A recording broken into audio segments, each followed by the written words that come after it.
21 and older. If qualifying bet loses, bet amount returned as a bonus bet. Bonus bet expires 14 days after receipt. Visit Caesars.com/promos for full terms. Gambling problem? Call 1-800-GAMBLER. Caesars Sportsbook, an official sports betting partner of the Cleveland Cavaliers.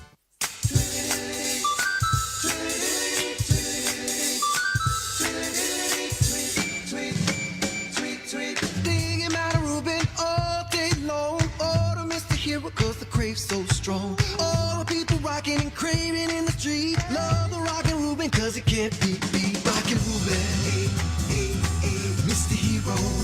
Yeah, yo, Rockin' Reuben, you're the hottest new craving line. Oh yeah. Let them know, babe. Let them know. Cavs 3-on-2. Mitchell in the middle. Mitchell with the fake. Powell with two hands and a foul to go with it. LeVert grabbed it at the half-court line. LeVert to the other end. He'll drive. He'll score with arms like snakes. What? With arms like snakes. Mobley comes right down the lane. Powell took it right to Andre Drummond. Back out front, Garland. 3-ball. Bullseye. Oh, basketball is a beautiful game. You're all over it, baby. The Huntington Tip-Off Show was presented by Huntington. Money's just the start of what Huntington can do. Get more than money from your bank. See how at huntington.com/getmore. Up next, it's Cavaliers basketball, brought to you locally by Cleveland Clinic, proud to be the official healthcare provider of the Cleveland Cavaliers. And by Toyota. For all Toyota offers, go to buyatoyota.com. This is WTAM Cleveland, 1100 AM and 106.9 FM, home of the Cavs.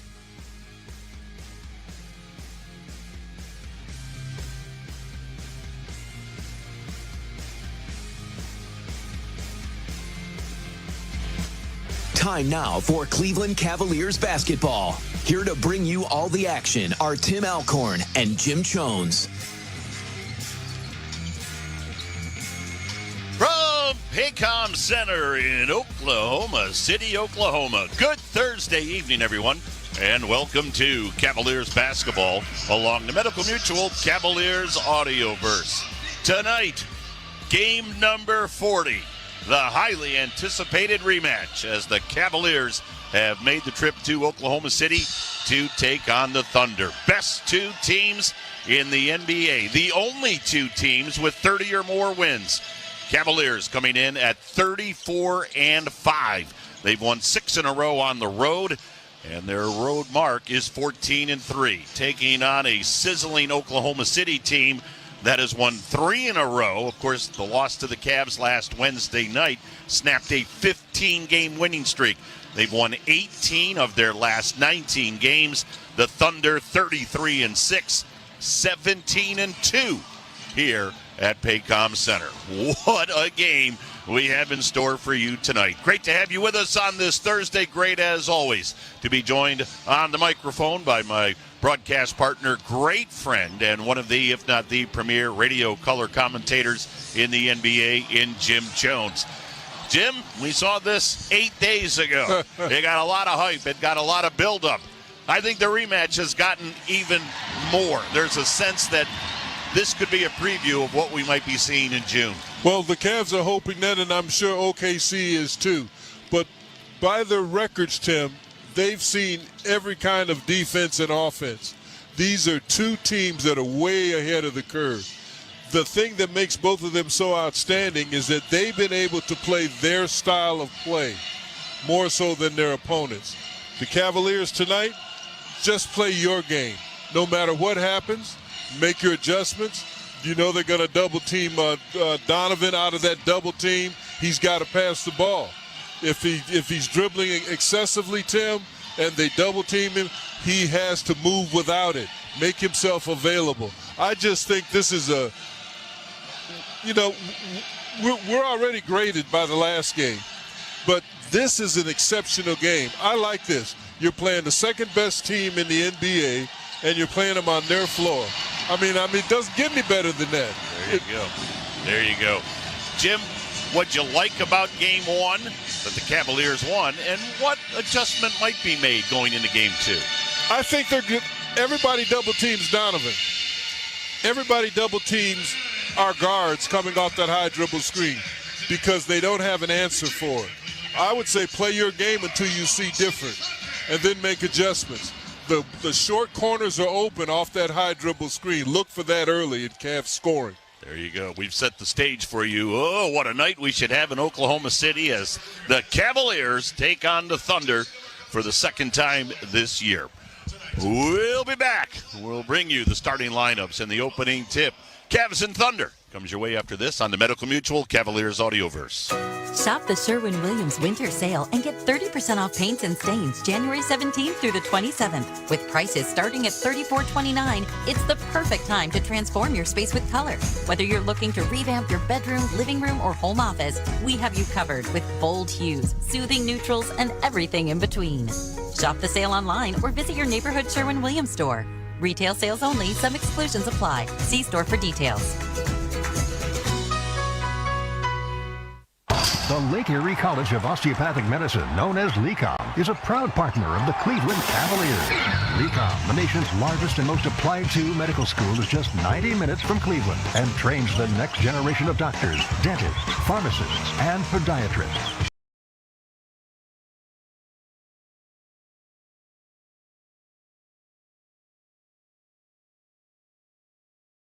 Until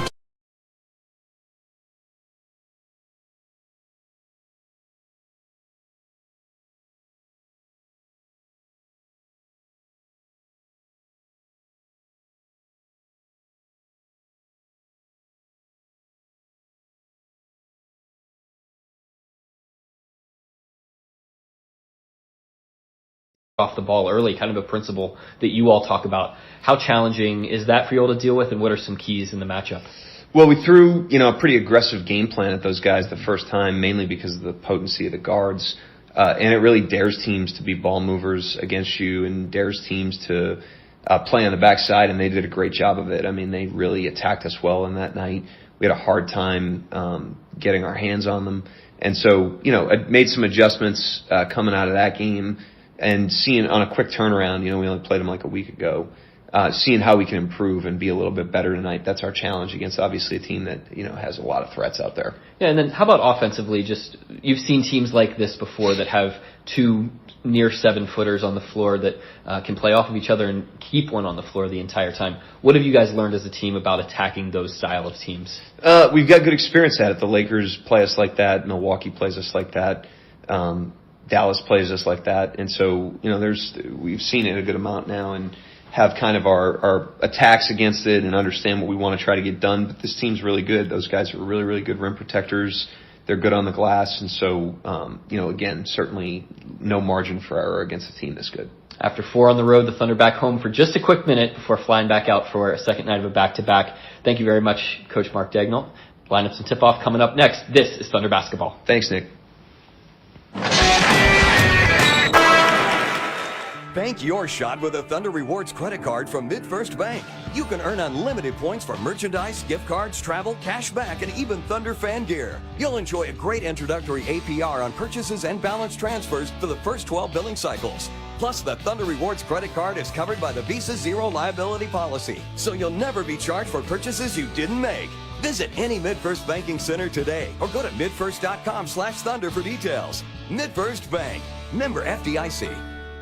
Taco Bueno is the official taco of the Oklahoma City Thunder. Get ready to spice up your day with the flavored packed goodness of Taco Bueno. From crispy beef tacos to queso smothered chiladas, Taco Bueno has been serving up the tastiest Tex-Mex since 1967. Our house-made flavors will leave your taste buds cheering. And for the best of Bueno, don't miss out on the whole lotta platter, packed with a whole lot of flavor. Head to your nearest Taco Bueno location today. Taco Bueno is the official taco of the Oklahoma City Thunder.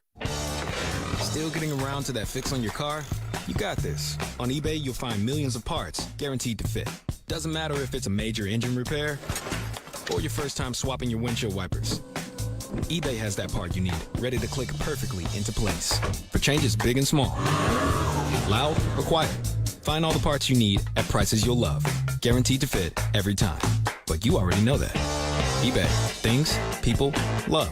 Eligible items only. Exclusions apply. This is the story of the one who, as a maintenance specialist for a historic high-rise, knows that vintage charm historically needs constant attention. which is why when it's time to upgrade turn-of-the-century mechanicals, they turn to Grainger. With easy access to 1 million plus products and the scale to deliver when and where you need them. The right tools and supplies are never far away, so the one can keep that vintage building running like new. Call, click Grainger.com, or just stop by. Grainger, for the ones who get it done. Thunder Basketball is sponsored by Devon Energy. Commitment runs deep. And MidFirst Bank, the official bank of the Oklahoma City Thunder. It's game time. Now the voice of the Thunder, Matt Pinto, brings you the starting lineups. Sponsored by Kia, movement that inspires. This is Oklahoma City Thunder Basketball on the Oklahoma City Thunder Radio Network.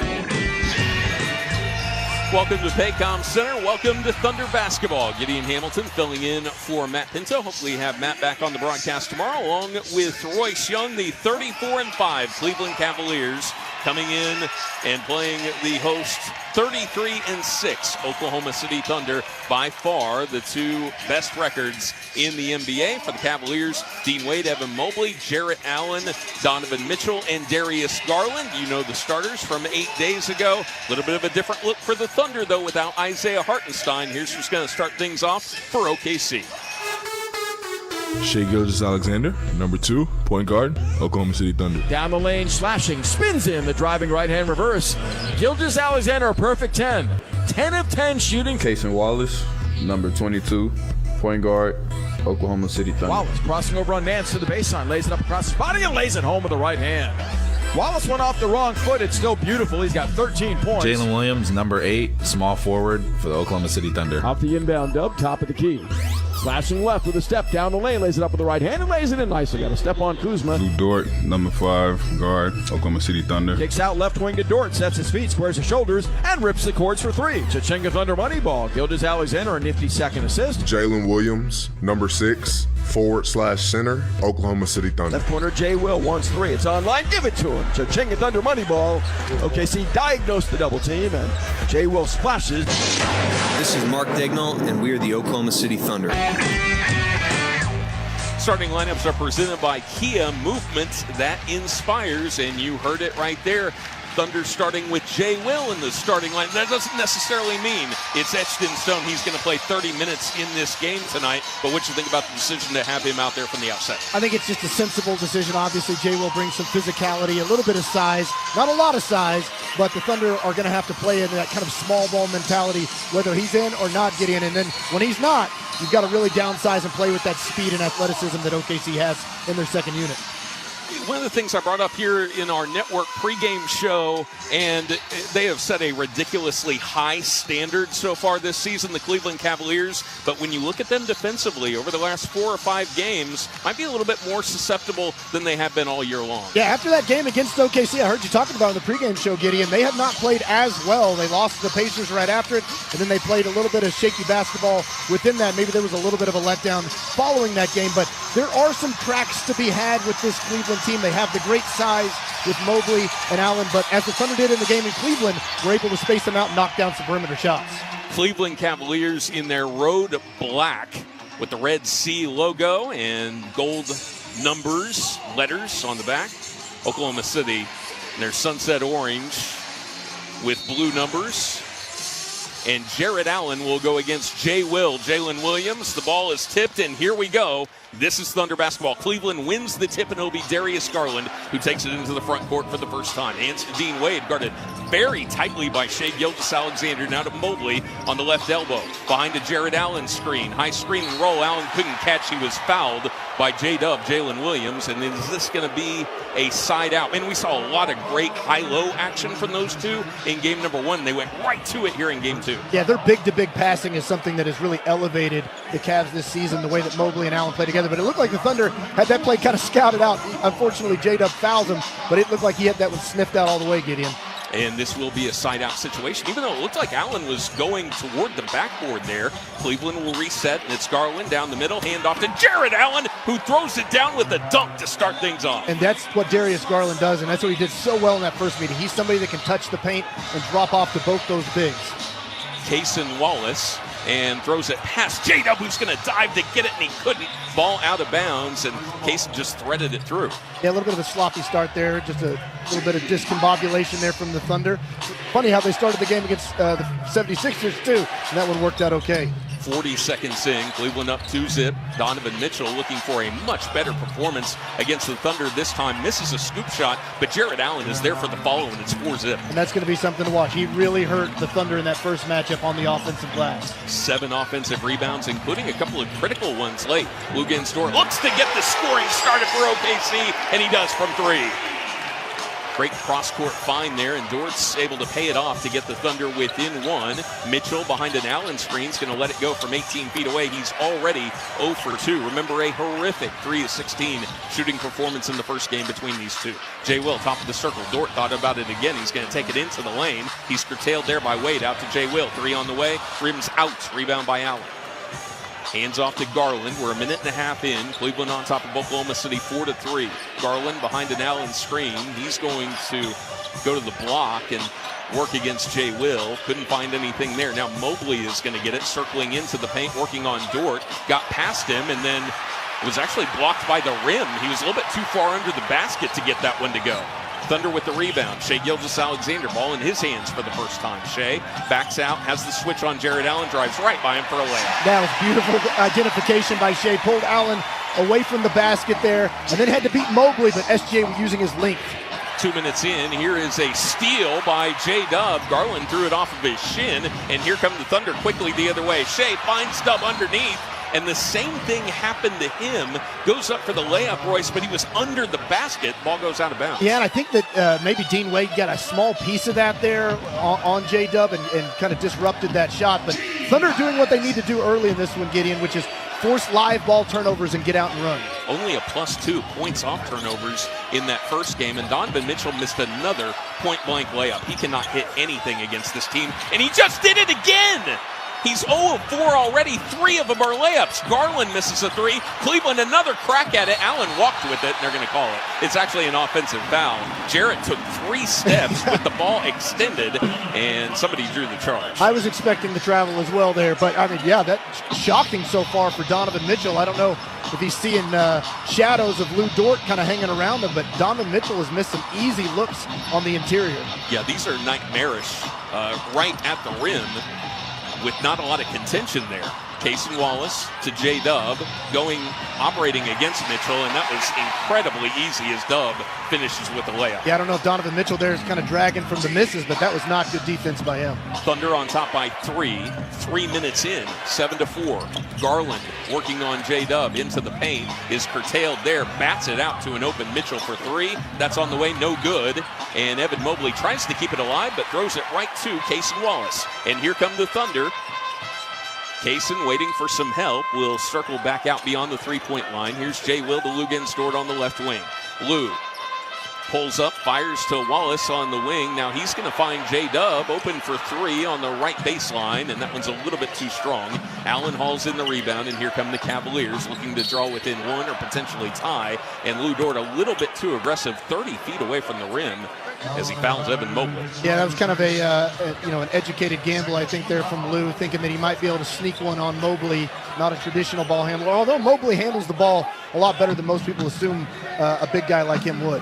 8:28 left to go in the first quarter. Thunder on top 7-4. Cleveland's missed 5 shots in a row. Garland, handoff from Allen, top of the circle, guarded by Cason Wallace. Now goes back to the Thunder logo. Behind another screen, this one from Jarrett Allen. Finds Jarrett in the paint. Evan Mobley's wide open for 3. No. And Jay Will there to corral the rebound. And here come the Thunder looking to add to their early lead.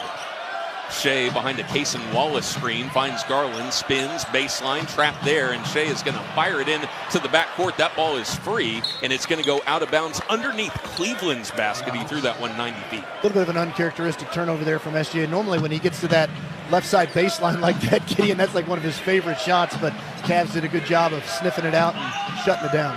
Thunder are 3 of 6. Cleveland is 2 of 10. Cleveland with more opportunities from the offensive glass here early. Keep in mind the absence of Isaiah Hartenstein for the Thunder. First of probably a few absences with calf strain. Garland picks up his dribble, finds Mitchell left wing. guarded closely by Dort. Here's Dean Wade on the right wing to Garland. Shot clock is at 10. Darius is going to be trapped there. Corkscrews a pass to Mobley. Here's Wade for three. That's no good. A wide open look. Mitchell a pull up from three, and that's good. And finally, Donovan Mitchell is able to get it to fit. 1 of 6, and he ties the game. That was a good rhythm look there for him off the offensive rebound. J-Dub working against Jared Allen. Again, he gets into the paint. This one is blocked by Mobley, and Evan was able to swallow that one up and get it going the other way. Hands off to Darius Garland. He pulled it down all in one motion. And here's a lob find from Garland to Allen, who throws it down. Cleveland on a run. They've retaken the lead at 9-7. 7:15 left to go here in the first quarter. Great early back and forth action between the Cavaliers and the Thunder. You're listening to Thunder Basketball. Devon Energy and the Oklahoma City Thunder have launched Devon Sports Lab, a STEM-based program designed to help students improve their game and become excited about STEM through the science behind basketball drills. Our goal is for students to discover how to improve their athletic performance with a better understanding of fundamental science and math concepts. If you have a student in elementary or middle school, visit www.okcthunder.com/sportslab to learn more. With just seconds on the clock, I'm chomping at the bit here, Frank. I'm telling you, this is a moment in basketball history to really relish in. Back at the offensive end, Ken Chupp musters up all his strength and squeezes down into the paint. He breaks through the screen, posts up with buns out, catches the ball, and order up. And he's called for the double drizzle. Dude, just get your hot dog and let's get back to our seats. Eat Schwab, the official hot dog of the Oklahoma City Thunder. One tiny cell sparked one curious insight and a one-of-a-kind treatment at OU Health Stevenson Cancer Center. Discoveries like that attract elite doctors who enroll 1 in 4 patients in promising clinical trials, earning us a National Cancer Institute designation. And today, we're focused on one thing: you. OU Health Stevenson Cancer Center, because there's only one you. With Mazzio's Mix and Maz, it's easy to get the things you love for the price you like. Choose from medium one-topping pizzas, 8-piece boneless chicken wings, loaded cheese dippers, fresh chef salad, and the delicious brookie dessert. Pay just $7.99 each when you buy 2 or more. Pizza, chicken wings, salad, cheese dippers, and dessert. Mix and Maz your way to your favorite flavor combo today. Just $7.99 each at participating locations and for a limited time only. Order now at Mazzios.com.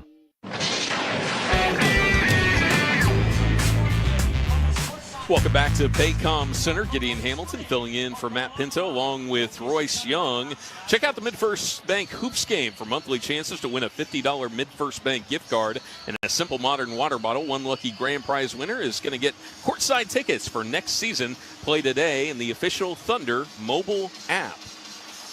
A wild start to this one. Cleveland only 4 of 13 to begin, but look at the activity, Royce, that they've been able to get on the offensive glass. 5 offensive rebounds already. They're 2 of 4 shooting in those scenarios. A couple of those were on the same possession, but still 5 second chance points for Cleveland to none so far for the Thunder. Yeah, as to be expected, honestly, in this game with the size that the Cavs have and the situation the Thunder are in this one. But again, that's where you've got to try to minimize some of those disadvantages and play to your other advantages. And in a lot of ways, I think the Thunder have done a pretty good job executing that game plan so far, Gideon. But again, to me, the big number I'm going to watch throughout a lot of this game is the possession battle. Cavs have taken 13 shots. The Thunder have only taken 7. The Thunder are going to have to get some possessions back by forcing turnovers, and they haven't really done that so far. Same lineup for the Thunder that began the game. Cleveland has made a couple of substitutions. Max Strus, who was really effective in the first game between these two teams, and Karis LeVert on for the Cavaliers. Jay Will, an open 3 from the far baseline. That's going to come up short. The rebound pulled in by the Cavs. Here comes Jared Allen into the front court. Nice find backdoor to Karis LeVert, who missed the layup. He's always seemingly played poorly against the Thunder, no matter what uniform that he has worn, and an easy shot goes awry there. Lugens Dort, a 3-pointer on the way. That's too strong. Brought in by J-Dub, though, as Jalen's going to keep the possession alive for OKC, and I think the Thunder might get points out of this as Darius Garland got a little bit too aggressive with Shai Gilgeous-Alexander going toward the rim, and Shai's headed to the free throw line. Are they saying that this is not on the shot? Oh, wow. That is... That is shocking. Even Cleveland was. Yeah, everybody went to the line. Reserved the fact. I think the only one who was protesting that was Kenny Atkinson. Yeah, I mean. There wasn't enough time to foul on. I don't know if there was a technical gather there. Yeah, I mean, that's typically one that you would see on the shot there, but SGA identified it. You can tell, though, that anytime he gets Garland on him, he wants to attack. 6:34 left to go in the first quarter. Cleveland leads Oklahoma City 9-7. Isaiah Joe, the first substitute for OKC, looking to make an impact right away, and he does for three. Great sign there early for OKC. Again, another neutralizer will be the three-point line for OKC. Thunder had taken a 10-9 lead, 6:18 left to go in the first quarter. LeVert behind a Jared Allen screen, now goes back behind another one. LeVert to the block, hits Max Strus, corner three on the way, and he got it. He's still high. That's a tough shot, too. I mean, that's falling out of bounds with a great contest there from J-Dub. They were tremendous on corner threes in the first matchup, but I thought the Thunder did a pretty good job at getting out and getting a hand in their face. Just some excellent shot making by the Cavaliers 8 days ago. Jay Will guarded closely by Jared Allen. Now hands off to Shai Gilgeous-Alexander. Almost terminated his dribble. Kept it alive, though. Couldn't get one from 15 to go. And here come the Cavs looking to add to their 12-10 advantage. 5:41 left to go in the first quarter. Allen swings it to Darius Garland, and Darius took a couple of steps. It was not a very good pass there from Allen as he tried to swing to the corner, and Garland kind of caught it and hopped on his foot. But to your point, Gideon, that is something that the Cavs did really well in that first matchup, is that they love to hit that pocket pass the big, whether it's Mobley or Allen, and use them to connect the floor to the other side. And that is going to be a big part of OKC, is closing out to those weak side shooters. Dean Wade out. George Niang in. Here comes Shai Gilgeous-Alexander, and this time this is a shooting foul against Cleveland. Shai a little bit too strong on the bank attempt, but he'll get two at the line. Yeah, everybody's going to the free throw line again. It looks like he's going to get shots out of this one, but almost able to finish the N1. But again, that was Garland switched on to SGA. And you can tell anytime SGA sees that matchup, he's licking his chops and wanting to attack. Remember that first meeting, Royce? Hartenstein got 5 early. Shai ended up with 5 fouls. Teams traded getting in the bonus early in that game. So keep an eye on that tonight, especially with a smaller Thunder lineup. And Oklahoma City with an unconventional choice here midway through the first quarter, Royce. Who just checked in? Brandon Carlson checking in, who was on the Thunder roster, was waived, and then has re-signed on a 10-day. Carlson's a guy that can spread the floor, shoot threes, but Thunder are not going with the small look here as they sub out Jay Will. They're going for trying to kind of stick more conventionally big with Carlson coming in. Shai buries both free throws, and we're tied at 12 with 5:15 left to go in the first quarter. Garland working against Isaiah Joe, hands off to Niang. Niang drives into the block, lost the ball, and it's picked up by Isaiah Joe. Gets it to Carlson, falling out of bounds. And here comes OKC looking to retake the lead. J-Dub to Joe, now to Shai at the half-court logo. Shai drives to the right elbow, working against Niang, and a fadeaway from 15 goes in. And that's huge for SGA, but even going back, Isaiah Joe was just absolutely spectacular defense on that possession before. Thunder back on top, 14-12, 4:43 left to go in the first quarter. LeVert.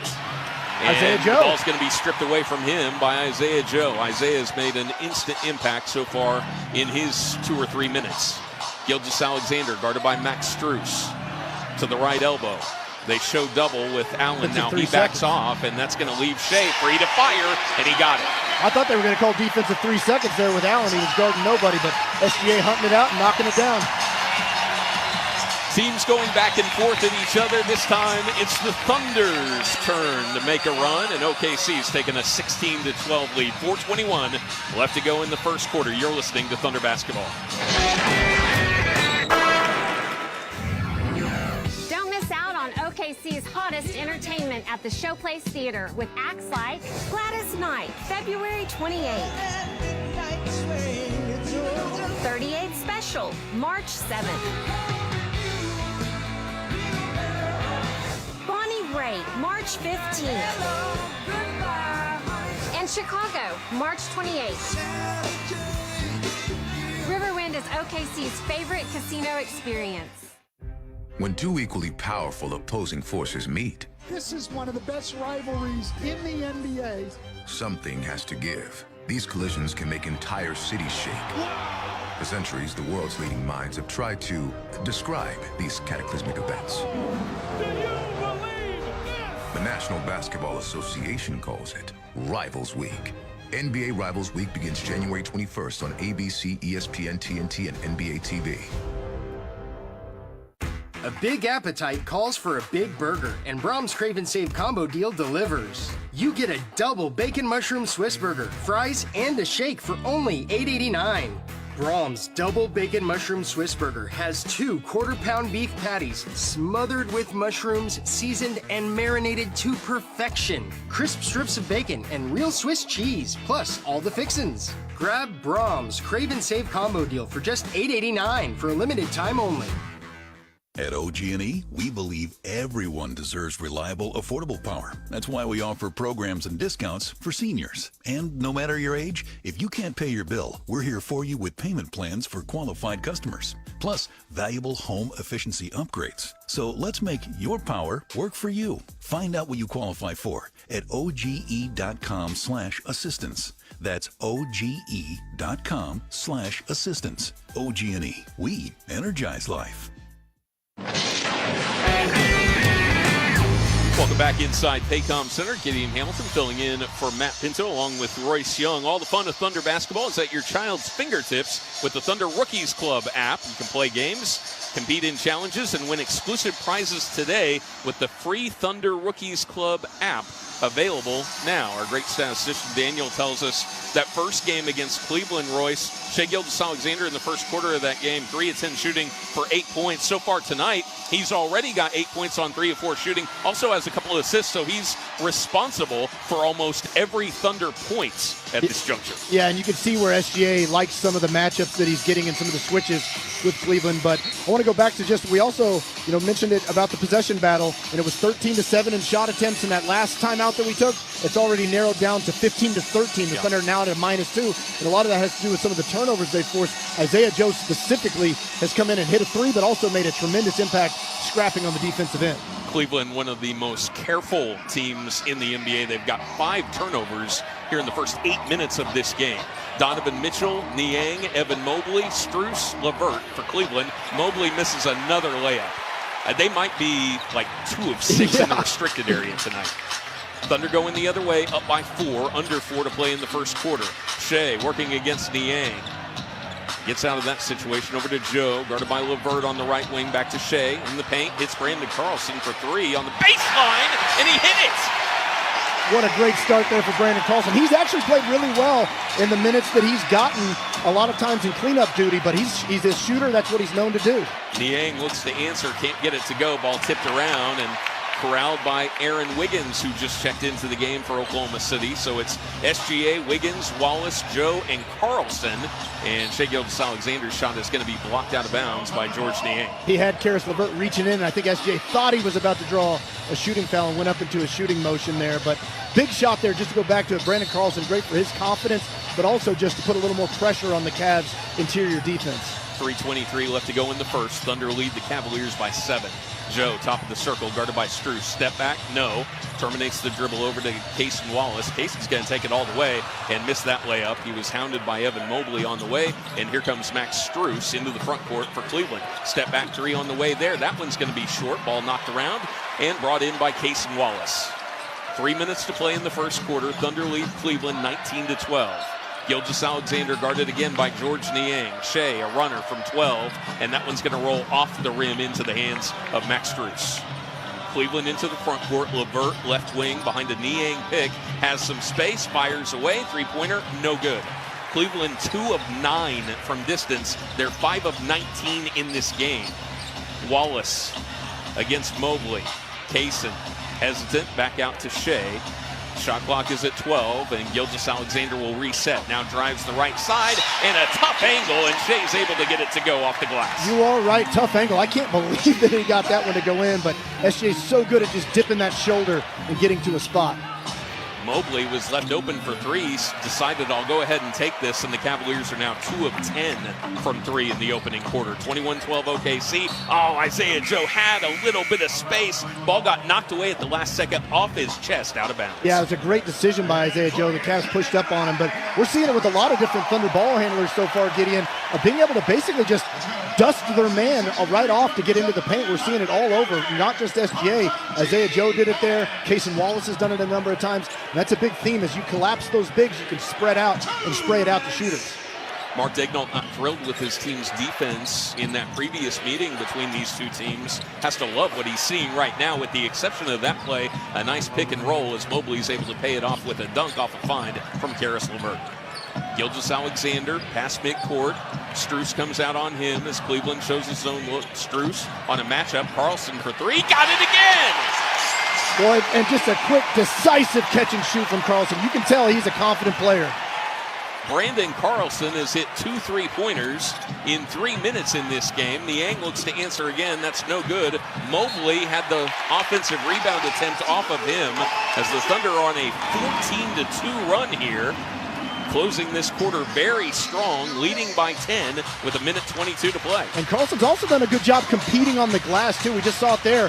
He didn't get the rebound, but he was battling Mobley and caused the ball to go off Mobley's knee. LeVert and Mitchell out top on that zone. Wiggins to the middle, finds Joe open left wing, and he hit it!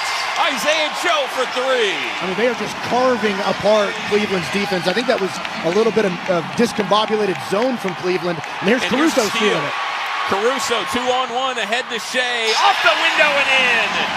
And Kenny Atkinson calls another timeout. The Thunder on top 29-14.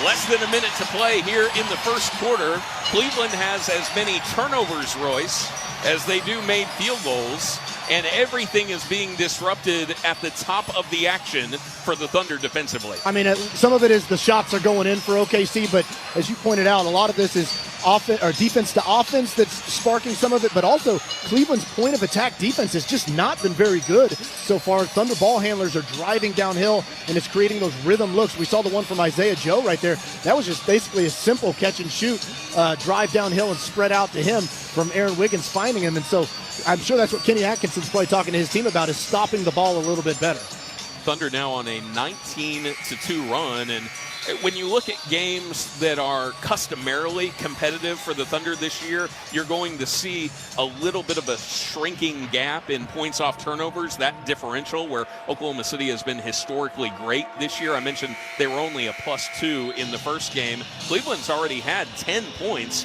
off of their own turnovers here in the first quarter. Yeah, and again, I mean, anytime that you can capitalize on that, obviously that's a win. And like we've talked about before, that's in some ways how you can neutralize some of the advantages that they're going to have on the offensive glass. But I will also say, Cleveland had 5 offensive rebounds at that first timeout. They've still got 5 offensive rebounds. The Thunder have done a much better job already gang rebounding. A lot of their guards are flying in and helping on that front.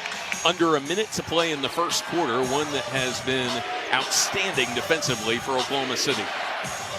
They made a lot of threes as well. Donovan Mitchell takes it in on Carlson. Misses another layup. That one was contested, though, as Mitchell's struggles continue. He's 1 of 7. Shea, pull-up 3 on the way. Got it. That was a tough shot, too. SGA with the pull-up 3, and the Thunder are feeling it. Brandon Carlson with an incredible contest on Donovan Mitchell to force that miss. Oklahoma City is 6 of 10 from three-point range in the first quarter. Shea's got 15.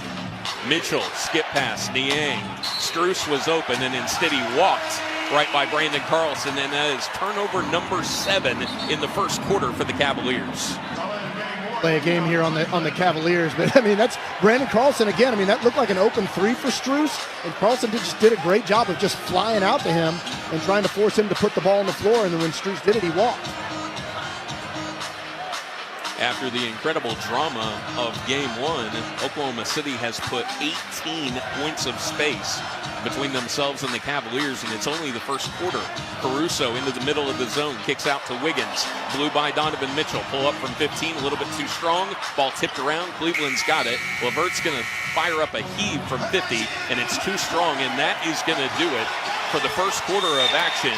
Oklahoma City has come out with Jay Will and Brandon Carlson and an exceptional defensive effort, and leads Cleveland 32-14. This is Thunder basketball. KWPN, more WWLS, The Village, Oklahoma City, proudly serving the great state of Oklahoma. A Cumulus media station. Kia is the official automotive partner of the NBA. And we think about basketball a lot. The plays, the swagger, the glory, the game. And how we can elevate our own game with capability that takes us to another level and ground clearance that propels us even higher. The 3-row 2025 Kia Telluride X-Line all-wheel drive. Kia, proud partner of the Oklahoma City Thunder. Call 800-333-4KIA for details. Always drive safely. Limited inventory available. Empire Slice House, serving up New York-style pizza by the slice or whole pie since 2013. Whether it's a slice of pepperoni you're craving or a signature pie like Foghorn Leghorn, we've got you covered. Empire Slice House offers full-service dining as well as counter service options in Oklahoma City, Edmond, Stillwater, and Tulsa. Visit EmpireSlicePizza.com to see our locations. Stop by Section 114 and grab a slice while you're here at the Paycom Center. At OG&E, for you to seize your day, it's up to us to keep your power on. That's why we're building a smarter grid that stops outages before they happen. In 2023 alone, these automated restorations saved more than 6.2 million customer minutes of interruption. But energy is about more than electricity. That's why with our partners, we've provided $100 million in customer bill assistance since 2021. Because at OG&E, we energize life. Taco Bueno is the official taco of the Oklahoma City Thunder. Get ready to spice up your day with the flavored packed goodness of Taco Bueno. From crispy beef tacos to queso smothered chiladas, Taco Bueno has been serving up the tastiest Tex-Mex since 1967. Our house-made flavors will leave your taste buds cheering. And for the best of Bueno, don't miss out on the whole lot of platter, packed with a whole lot of flavor. Head to your nearest Taco Bueno location today. Taco Bueno is the official taco of the Oklahoma City Thunder. Thunder Basketball is sponsored by Devon Energy. Commitment runs deep. And MidFirst Bank, the official bank of the Oklahoma City Thunder. Welcome back inside Paycom Center. Oklahoma City leads Cleveland 32-14 as we head into the second. Gideon Hamilton filling in for Matt Pinto. Hopefully we have Matt back for tomorrow's broadcast as the Thunder go to Dallas. I'm joined by Royce Young. Stay ahead of the game. Unlock Thunder news and updates you won't get anywhere else by signing up for the Thunder's official weekly newsletter, the Thunder Insider. Go to okcthunder.com/insider. Royce, Daniel tells us 14 points matches the lowest point total allowed in the first quarter this season for Oklahoma City. And Cleveland is now on the tail end of a 22-2 run against in what has to be one of their worst offensive quarters of the year. I was going to say, the team that you would least expect that to happen against is the number one offense in the NBA. But look, obviously that was a extremely good first quarter for the Thunder. It's about as good as you could draw it up in a lot of ways. But also, there's some fool's gold, I think, in there. The Cavs missed some shots that were easy at the rim. They missed a few open looks from three-point line. You can't just assume that you're up 18 and it's going to stay that way. Cleveland's going to make a run. Cavs are 4 of 11 in the paint in the first quarter. Not all of those shots were blocked. Here's J-Dub, a tough runner on the far side of the lane. He gets it to go, and the lead is up to 20. Strus into the front court, lost the ball. That could have been a turnover. Niang, Isaac Okoro is into the game for the first time. And Donovan Mitchell behind an Evan Mobley pick. Those are the 5 for the Cavaliers. Kenrich Williams into the game for the first time for OKC. Mitchell finds Mobley in the paint, and he was tied up. And now we've got some brief extracurricular activity. The 5 for OKC, Dort, Caruso, Kenrich, Wiggins, and J-Dub. Again, another outstanding defensive lineup for OKC. Yeah, the Thunder are going now small. They did not go small, traditionally speaking, in that first quarter with J. Will starting and then Brandon Carlson coming in. Now they are going with a smaller lineup, and you've already seen it right there, the scrap that this group's going to play with. Mobley wins the tip, but Dort almost came away with that. Mitchell's got it on the deflection into the backcourt. Mitchell had a horrific first quarter, and now he's just going to have to fire this one up blindly at the shot clock buzzer. He's 1 of 8 to start. Dort thought about a 3, drives in, kicks to Kenrich. Kenrich open momentarily before Mitchell shuts things off. Dort for 3 at the top of the key, and he hits it. Dort thought he got fouled on that one, and it looked kind of funny coming out of his hand, but swishes it home. 37-14, the start for OKC. Entry find to Mobley, and it's knocked off of his arm, out of bounds by Lou Dort. I mean, just this group is just scrapping and clawing and flying after the ball. The way Caruso defended Donovan Mitchell after that jump ball, and Kenny Atkinson's about to get a tech. And there it is. He might get another Kenny one. is in a hold me back type of mode right now. Yeah, he was up in the ear of the official over that one. And he reiterates to an assistant that he's going to be okay if, in fact, he is let go as he wanders to midcourt. It was like, don't worry, man. It's cool. I'm going to chill. Technical free throw is up and good for Jalen Williams. J-Dub has 5 to start things off for OKC. That's only their 3rd free throw attempt, only the 3rd of the game. Cleveland has yet to go to the free throw line, and that might be a point of contention that Coach Atkinson is mentioning as well. 38-14, the Thunder lead the Cavaliers. Dort all the way to the hoop, and he's able to finish through contact. Cavs just not containing the ball well at all. Lou Dort, it just easily goes to the rim. 30-2, Thunder run. Mitchell steps back, now finds Mobley underneath, and he's going to get it to go, plus the whistle. That's a good find there from Donovan Mitchell. That's an area that the Cavs are going to have available to them a lot, but in the rotation was just a little bit late there by Aaron Wiggins. He tried to foul Mobley. But look, that's what this group's going to do. They're going to try to rotate. They're going to try to scrap on the catches. Sometimes they're going to foul like they did right there. Sometimes they're going to get it clean like Dort did the possession before. Ty Jerome was really effective in the first meeting between these two teams, 5 of 6 shooting. All of those were kind of floaters. They were in that middle range. One of those coming in the lane. He was a game-time decision tonight. He's going to give it a go as Mobley cashes in on the free throw to stop some of the bleeding. Still a 23-point lead for the Thunder. Jerome is in, joining Strus, Okoro, Mobley, and Mitchell. Caruso into the lane, kicks out wide open Aaron Wiggins. 3 on the way, no, a little bit too strong. Ball bounces around. Okoro is going to bring it in, fires it ahead to Jerome. Cavs numbers. Mitchell was streaking near the basket, and Ty didn't see him. Mitchell's going to circle around and let a 2 fly, a long 2 from the far baseline, and that's good. 40-19 with 9:58 to play in the second quarter. Kenrich Williams swings the ball over on the far side, the wing to Kenrich Williams. Now back to Dort on the near baseline. Dort crosses over Ty Jerome, pull up 18-footer, got it. Lou Dort looking like SGA out there with the wiggle and the step back jumper, but Cavs are playing a lot of zone in this one early. They played it against the Thunder a lot in the first meeting too. OKC's breaking it down pretty much with ease right now, Gideon. Blue 4 of 5 to start. Here's an entry feed to Mobley, who is backing up, nearly lost his footing, out to Jerome for 3, and he hit it. Yeah, and that's where the Thunder got to be connected to their assignment right there. They all collapsed down to try to scrap at Mobley, and it left Jerome wide open from the top of the key. Thunder on top 42-22. Wiggins kicks out to Kenrich Williams. That 3 is on the way, no good, as the Thunder have cooled off a little bit here on their last few possessions. Jerome behind a Mobley screen, now finds Evan on a pick and roll. Mobley spins out of trouble, out to Isaac Okoro for 3, and that's an air ball.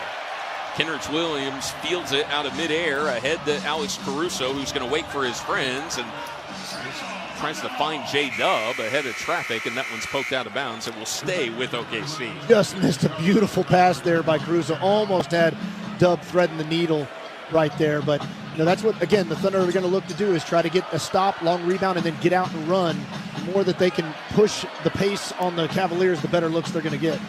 Mobley and Mitchell out. Garland and Allen in for Cleveland. They trail by 20, and here's Caruso underneath, and that was just a great job of Caruso finding a window right beside Jared Allen, and a nice find on the out-of-bounds play, and this is going to earn Alex 2 free throw attempts. That's a great point there, Gideon. It really kind of looked like the Cavs kind of shut off every action that the Thunder had trying to get the ball in bounds.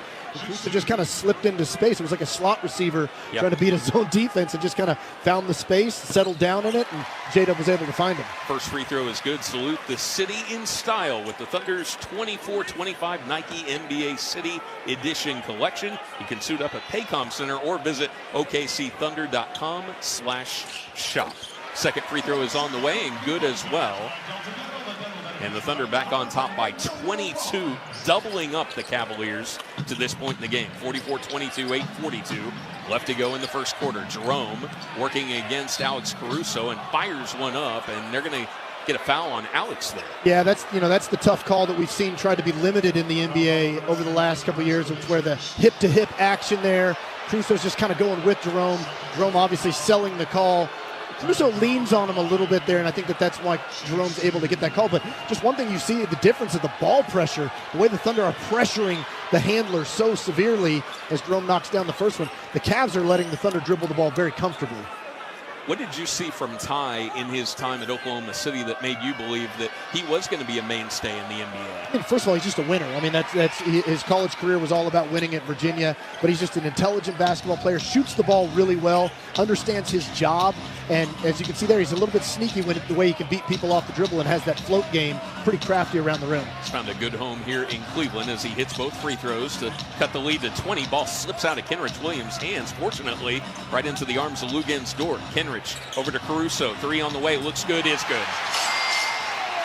The Thunder have hit 8 3-point shots in the first 16 minutes of this game. Okoro is going to look to answer, lines it up, and strikes it over the head of Alex Caruso. 47-27, we're 4 minutes in to the second quarter. J-Dub over to Dort, drives into the lane, lost the ball, and looks like we might have another temporary jump ball situation. What's the call here? I don't understand how both players out of bounds. Watching the replay here. I actually think that's off Allen.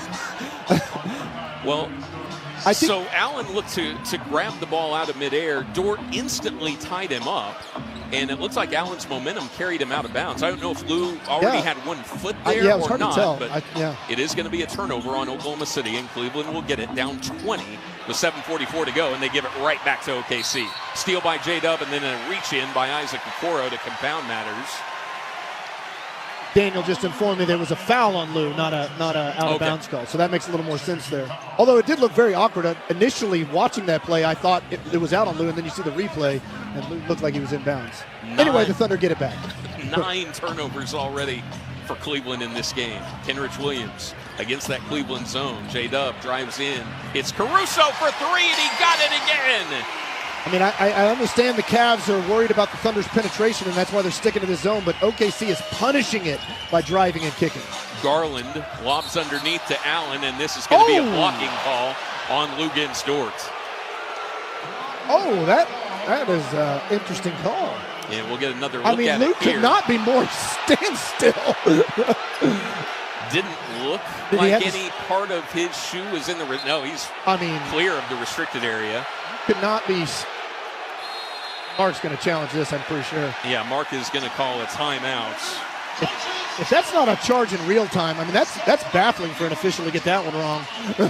Thunder are going to look to retain possession here, up 50-27 on Cleveland. 7:21 left to go in the second quarter. This call under review is brought to you by Pella Windows and Doors of Oklahoma. You're listening to Thunder Basketball.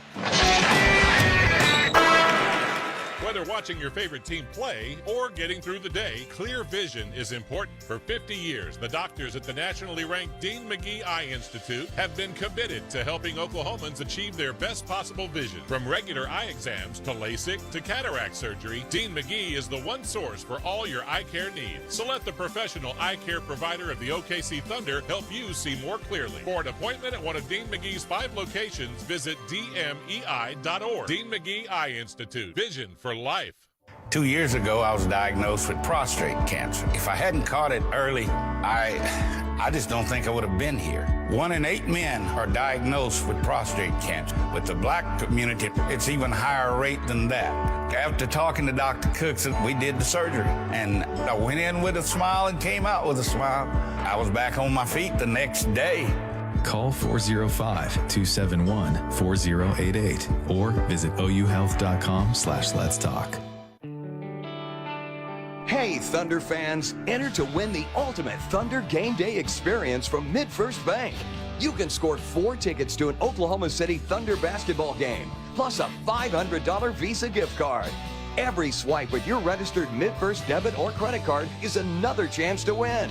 Learn more at midfirst.com/teamok. No purchase necessary. MidFirst Bank, member FDIC. Kia is the official automotive partner of the NBA. And we think about basketball a lot. The plays, the swagger, the glory, the game. And how we can elevate our own game with capability that takes us to another level. And ground clearance that propels us even higher. The 3-row 2025 Kia Telluride X-Line all-wheel drive. Kia, proud partner of the Oklahoma City Thunder. Call 800-333-4KIA for details. Always drive safely. Limited inventory available. Welcome back inside Paycom Center. 7:21 left to go in the second quarter. Thunder on top of Cleveland, 50-27. Gideon Hamilton, Royce Young filling in for Matt Pinto tonight. City Knights are back this Sunday home as the Thunder take on the Nets. Wear the jersey, see the court, and get loud for OKC. Plus, everyone will take home a limited edition Fresh Take City Knights poster featuring designs by local artists. Experience the next City Night this Sunday, January 19th at 6 o'clock. Get your tickets at okcthunder.com/buy tickets. And this review, brought to you by Pella Windows and Doors of Oklahoma, did not go Oklahoma City's way, Royce. Yeah, I just don't agree with it. And, that's one of those calls where they tried to say that Lou Dort did not give Allen enough room to land. But if that's the case, if that's the way that the Tyler Ford viewed that, then it should have been a no call. Yep. Because there was just contact on it. So if Dort doesn't fall down, they wouldn't have called anything. And so there shouldn't have been a foul called if that's the way that Tyler Ford interpreted it. I don't agree with it. Tyler Ford, JT Orr, and Nate Green, the officials for tonight's game. That means Oklahoma City without a challenge for the rest of this one. Terrific find from Darius Garland. He hits Isaac Okoro on the block, who scores for two. 50-29, the Thunder lead the Cavaliers. 7 minutes to play in the first half. J-Dub working on Okoro, hits Wiggins, top of the key, a little bit too far to let that one fly. Drives into the lane, up under on Jerome, and he hits it. Beautiful play by Aaron Wiggins right there. Again, identifying a mismatch, had Ty Jerome on him, a size advantage there. And Wiggins, who's feeling a lot of confidence in his offensive game lately. Bench has shot the ball very well tonight for Oklahoma City. Garland drives by Alex Caruso and is able to finish with left-hander. Yeah, you don't see that from Caruso very often, getting beat off the dribble, but Garland is quick. Thunder looking to move before Cleveland can set up with their defensive look. Here's a step back by Aaron Wiggins. That one's going to rattle away, and Dean Wade pulls it in for Cleveland. Jerome, Wade, Darius Garland, Isaac Okoro, and Jared Allen, the five for the Cleveland Cavaliers. Garland, a 15-foot pull-up. That's good. And Garland feels like the dangerous player in so many ways for the Cavs. Obviously, Donovan Mitchell can get red hot, but Garland is somebody that is exceptional at creating his own shot. Dub fires this one to the baseline to Lou Dort. Finds a wide-open Kenrich Williams. Three is on the way. Too strong. Rebounded by Allen. Kaysen Wallace and Shai Gilgeous-Alexander will check in at the next whistle. That looked like a reach-in by Caruso. And here's a missed three by Okoro. The Cavaliers are going to get it back, though. Their first second chance in a while, and they squander it as Garland is stripped by Lou Dort.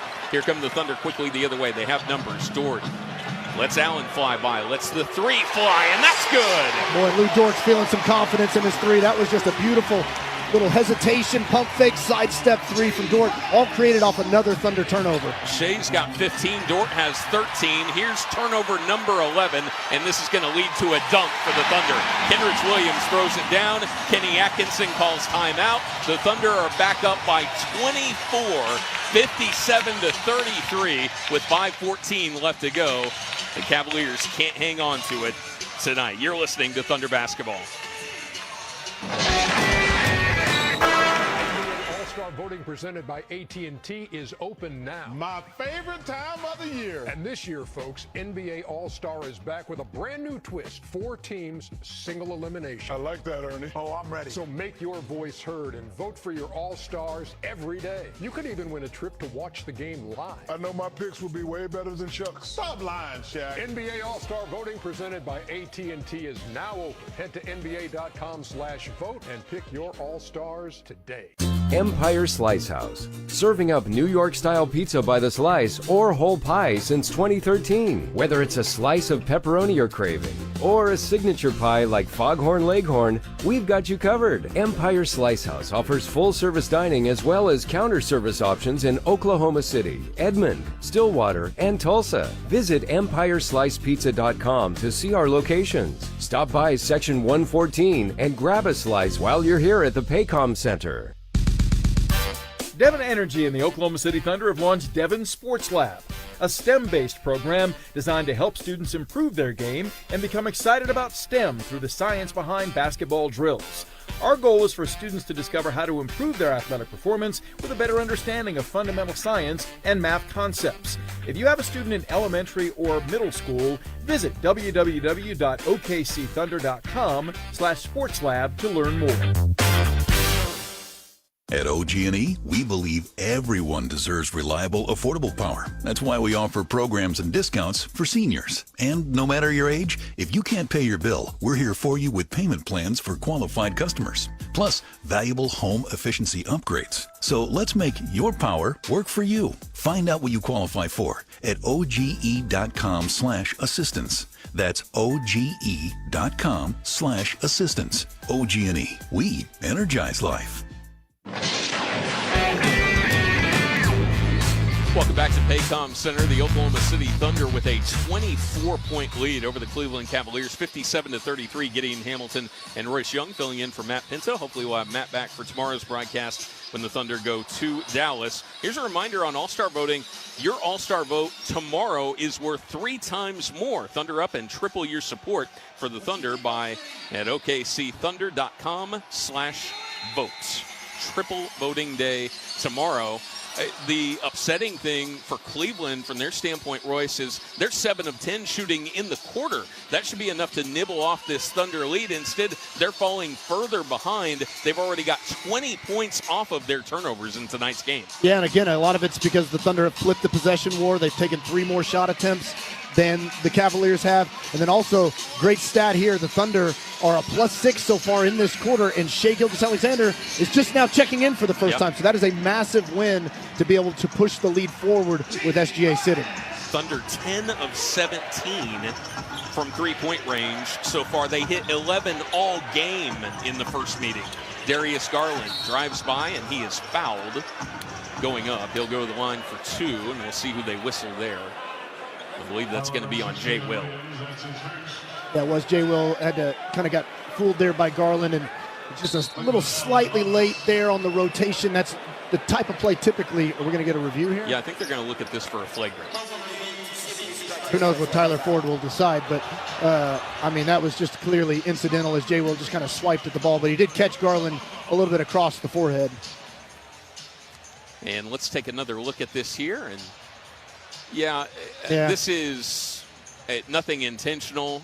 You hear the phrase used all the time in these situations. Is there a wind-up to this? And there certainly wasn't any of that. Now, if there is a letter of the law and there's contact to the head, which was purely incidental, there certainly was some. Yeah, absolutely. He hit him right across the forehead for sure. And then I think they also look for follow-through, like if the wind-up and then if you swing through, but. And we're looking at this, and you can trust us here that as soon as Jay Will's forearm contacts Darius Garland's forehead, he instantly brings his arm back. Yeah, it almost looks like he tried to pull it back, yeah. I don't think this will be a flagrant, but I was shocked by the other review, so I have to wait and see what Tyler Ford decides. Cleveland's hoping for all the help they can get. They have one thing that is going their way right now, and that is with that last foul, the Thunder have put themselves in the penalty for the remaining 5 minutes of this game. Cleveland has only attempted 3 free throws tonight. Oklahoma City has only attempted 5. Let's listen in to the final determination here. After review, there is wind-up and significant impact above the shoulders with a high potential for injury. It's been upgraded to a flagrant foul penalty 1. Garland will shoot 2 free throws. Cleveland will retain possession at the free throw line extended with 24 on the shot clock. Am I in an alternate reality right now? I'm serious. Like, normally I'm not one to fret too much about that. Yeah, the block charge, those are always difficult for me. But that one, it was, I'm going for the ball. Whoops. I need to, He said significant wind-up. Yeah, no. That was Jay Will trying to reach in to poke the ball. I don't know, man. That's a hard one to understand right there. Garland sinks the first technical free throw, so they'll get 2 shots and the ball here. Darius makes both of them. He's been one of the bright spots for Cleveland tonight. Still only 6 points, but he does have 4 assists in tonight's game. However, he's already turned the ball over 3 times. That's a team high. Jerome will inbound. He finds Karis LeVert against Jay Will. Back out to Jerome, left wing. Thunder lead at 57-35 with 4:55 left to go in the second quarter. Garland pulls up. Long three on the way, and he hit it. That's a big shot. Again, Garland, he's somebody that you got to worry about. He's somebody that can get it going. Boy, we haven't seen Donovan Mitchell in a second, have we? Cleveland continues to be hot in this quarter. The question is, can they pay off their possessions with shot attempts? Shai Gilgeous-Alexander, step back three. That rattles out. Looked good. But hopped out, and Okoro grabs the loose ball. Dean Wade in transition, a pull-up three, and he hit that. And Mark Daignault calls for time. All of a sudden, Cleveland can't miss, and the Thunder's lead is down to 16. 57-41, 4:27 left to go in the second quarter. You're listening to Thunder Basketball.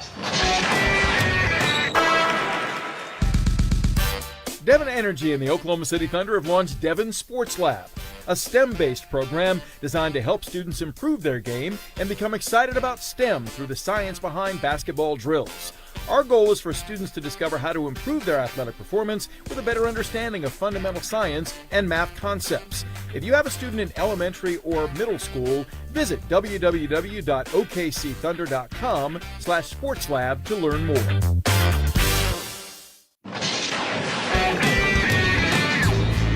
Welcome back to Paycom Center. Second quarter action, 4:27 left to go before halftime. The Thunder lead the Cavaliers 57-41.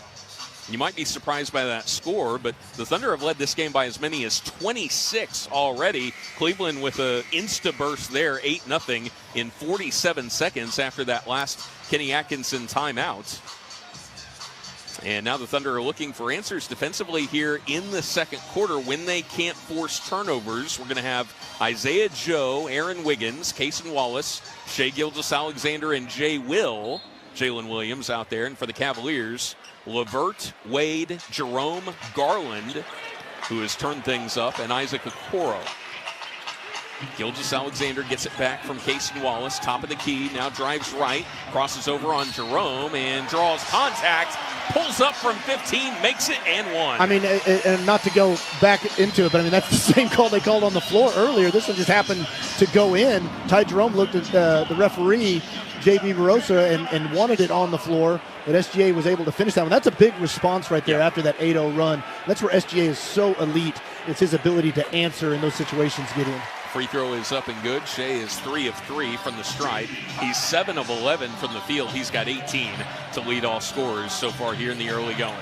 Garland pull up three straight away. No, rims out. Isaiah Joe is able to scramble for that loose ball, and here come the Thunder looking to go up back by 20.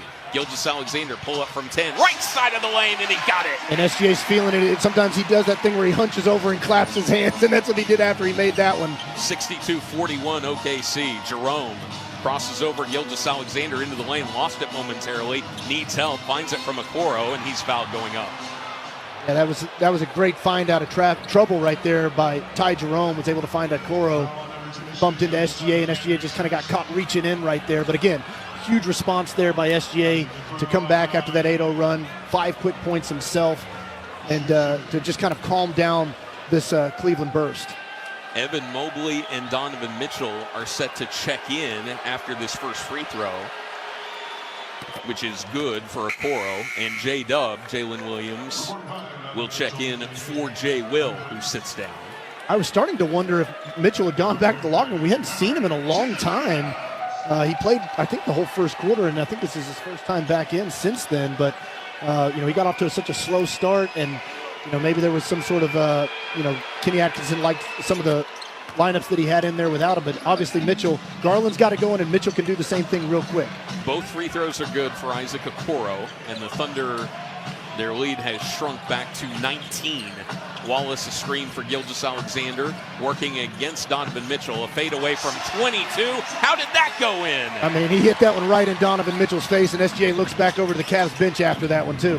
Garland to Wade, back to Darius, guarded by Isaiah Joe. Garland picks up his dribble, finds Wade, over to LeVert, pounded by Aaron Wiggins. LeVert tries to back him down into the lane, nearly lost it. Kicks it over to Garland, shot clock at 4. Darius floats it up and in. That's a tough shot right there, and Garland just bailing out what otherwise was a great defensive possession by the Thunder. Thunder hit 3 or 4 different rotations that were spectacular, but Garland gets into the paint and hits the floater. Gilgeous-Alexander takes it all the way in. He's got 13 points since the last timeout. And the Thunder are back up by 21. Mitchell thought about a step back. Cross-court pass to Darius Garland. Bowls over Cason Wallace and got the space he needed to float one up and in from 10. Garland's up to 13 points. SGA and Garland just kind of going back and forth here. Dub pulls up from 15 feet away. Perfect. Right on time. Now J-Dub jumps in there. No more Garland SGA. Now J-Dub reminds him. 68-47 Thunder. Mitchell all the way. Blows another layup. His 5th missed layup tonight already. He's 2 of 10. Gilgeous-Alexander into the lane. Drew contact. Somehow got it out of there to Wallace. Now Wiggins is going to take it into the lane. Scoop up and under. That one's a little bit short. Keep an eye on Gilgeous-Alexander, who's a little bit slow down the floor here. Thunder by 21. LeVert behind a Wade screen. Now Karras into the lane, falls over, throws it behind his back, right to J-Dub. 3-on-1 for the Thunder. Wallace up and in. I mean, that was just a horrible turnover by LeVert. Lost his footing, threw it to nobody, and it just basically was the first outlet pass for a Thunder fast break. 12th turnover for Cleveland in the first half. Garland behind a Wade screen. Darius drives right, off the window and good. He's up to 15. Boy, Garland's been great in this first half. If he hadn't been playing the way he is, this would be, much worse for the Cavs than it is right now. 1:25 left to go in the first half. Thunder lead it 70-49. Gilgeous-Alexander on Okoro off the baseline. No, but he's going to go to the line for 2. We'll see who they ticket with that foul. Shai Gilgeous-Alexander looking for points number 25 and 26 of the first half. Yeah, and SGA he's gassed a little bit. He has really put his foot on the accelerator since that 8-0 Cavs run, and you could feel that he was trying to kind of settle this game down almost on his own and trying to catch his breath there. I think that's why he stayed down under the bucket there, like you mentioned, Gideon, after that kind of awkward fall. Well, let's watch the next couple of possessions, because I sort of wonder, you get a knee to the thigh or something. Yeah. It's nothing major, but certainly his gait. I saw the same thing when he got up and ran back. It was a little bit slow. Looked like he was trying to shake something off, and right here it just looks like he's breathing hard. But it is something that SGA has had happen in the past. The style of basketball he plays, he gets bumped and banged all the time going to the bucket. So he might have caught something there. 72-49 Thunder with over a minute to play in the second quarter. Garland swings it to Mitchell. Left wing, Cason Wallace on him. Donovan almost traveled over to LeVert. Karras over to Mitchell, left baseline on a pick and roll. No. And Caruso skies for that rebound. Mitchell's 2 of 11 after going 3 of 16 in the first meeting between these two. His misery continuing. J-Dub a step back for 3. Got it! Big time shot from J-Dub. Created the space and a long step back to get both toes behind the three-point line. Dub's got 10, the third Thunder player to score in double figures, joining Shai and Luguentz Dort. Garland on Wiggins. Step back, now finds Strus, who's going to cycle into the lane. Back out to Darius. Thought about a step back. Shot clock at 5. Strus is open on the baseline, and he scores for 3. 75-52. And the shot clock is at 19. Game clock at 25. Thunder. Shai into the lane, and that one just looks like it slipped off of his hand. He had an opening there to score, but lost the handle midway through the shot attempt. He was kind of galloping in. I wonder if he almost got caught between the right hand and the left hand. Cavs down by 23. They have time for one here. Mitchell pull up 3. No. Mobley's got it, and they're going to run out of time. And that is going to do it for a dominant first half of action for Oklahoma City. The Thunder lead the Cavs 75-52, headed into the locker room. Halftime analysis with Royce Young and Matt Ravis coming up next. You're listening to Thunder Basketball. At Brahms, we offer more than just burgers, shakes, and fries. We have an entire fresh market for your everyday grocery needs, from farm fresh milk to meats, freshly baked breads, and produce. We also carry a wide variety of our premium ice cream, frozen yogurt, and sherbet. And with Brahms delivery trucks running 7 days a week, our items are always fresh. Stop by your neighborhood Brahms Fresh Market for an incredibly fast, incredibly convenient grocery shopping experience, so you can spend more time on things that matter most. Hey, Thunder fans, show your team spirit when you buy your game tickets, Thunder gear, or refreshments with a Rumble Visa debit card. It's available exclusively at MidFirst Bank and is free when you open a MidFirst checking account. MidFirst is proud to be the official bank of the Oklahoma City Thunder. To learn more, go to midfirst.com/thunder or visit any MidFirst banking center. Member FDIC. Well, good morning, kiddo. I love that you're home from college. I've missed you. Still taking your Nature-Made vitamins? Every day. A multivitamin and a probiotic. You better be taking yours. Still looking out for me, Mom. I'll never stop. Made to care for you every day. Nature-Made, the #1 pharmacist-recommended vitamin and supplement brand. Find us in the vitamin aisle, based on a survey of pharmacists who recommend branded vitamins and supplements. I'm at a smoothie bar, asking people if they'd switch smoothies with me for $574. Oh, I'll switch. So what about $574 if you switch your home insurance to Allstate? That's a headache. Nope, it's painless. Oh, so it's easy money. Yep, check Allstate first and you could save hundreds on quality home insurance today.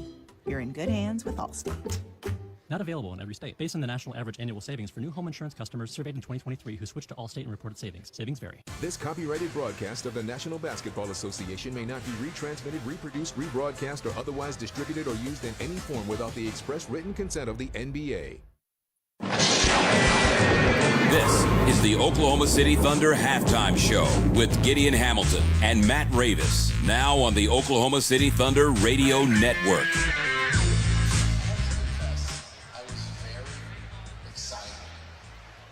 Welcome back to halftime here in the Paycom Center. Matt Ravis alongside Royce Young, who's filling in for Matt Pinto, alongside Gideon Hamilton on the call. Both those guys doing a great job. And, you know, after Royce, Matt Ravis here too, by the way, after the first game against these two in Cleveland, with these two teams in Cleveland, where there were 30 lead changes and 8 ties, you were thinking, okay, this is going to be an epic round 2.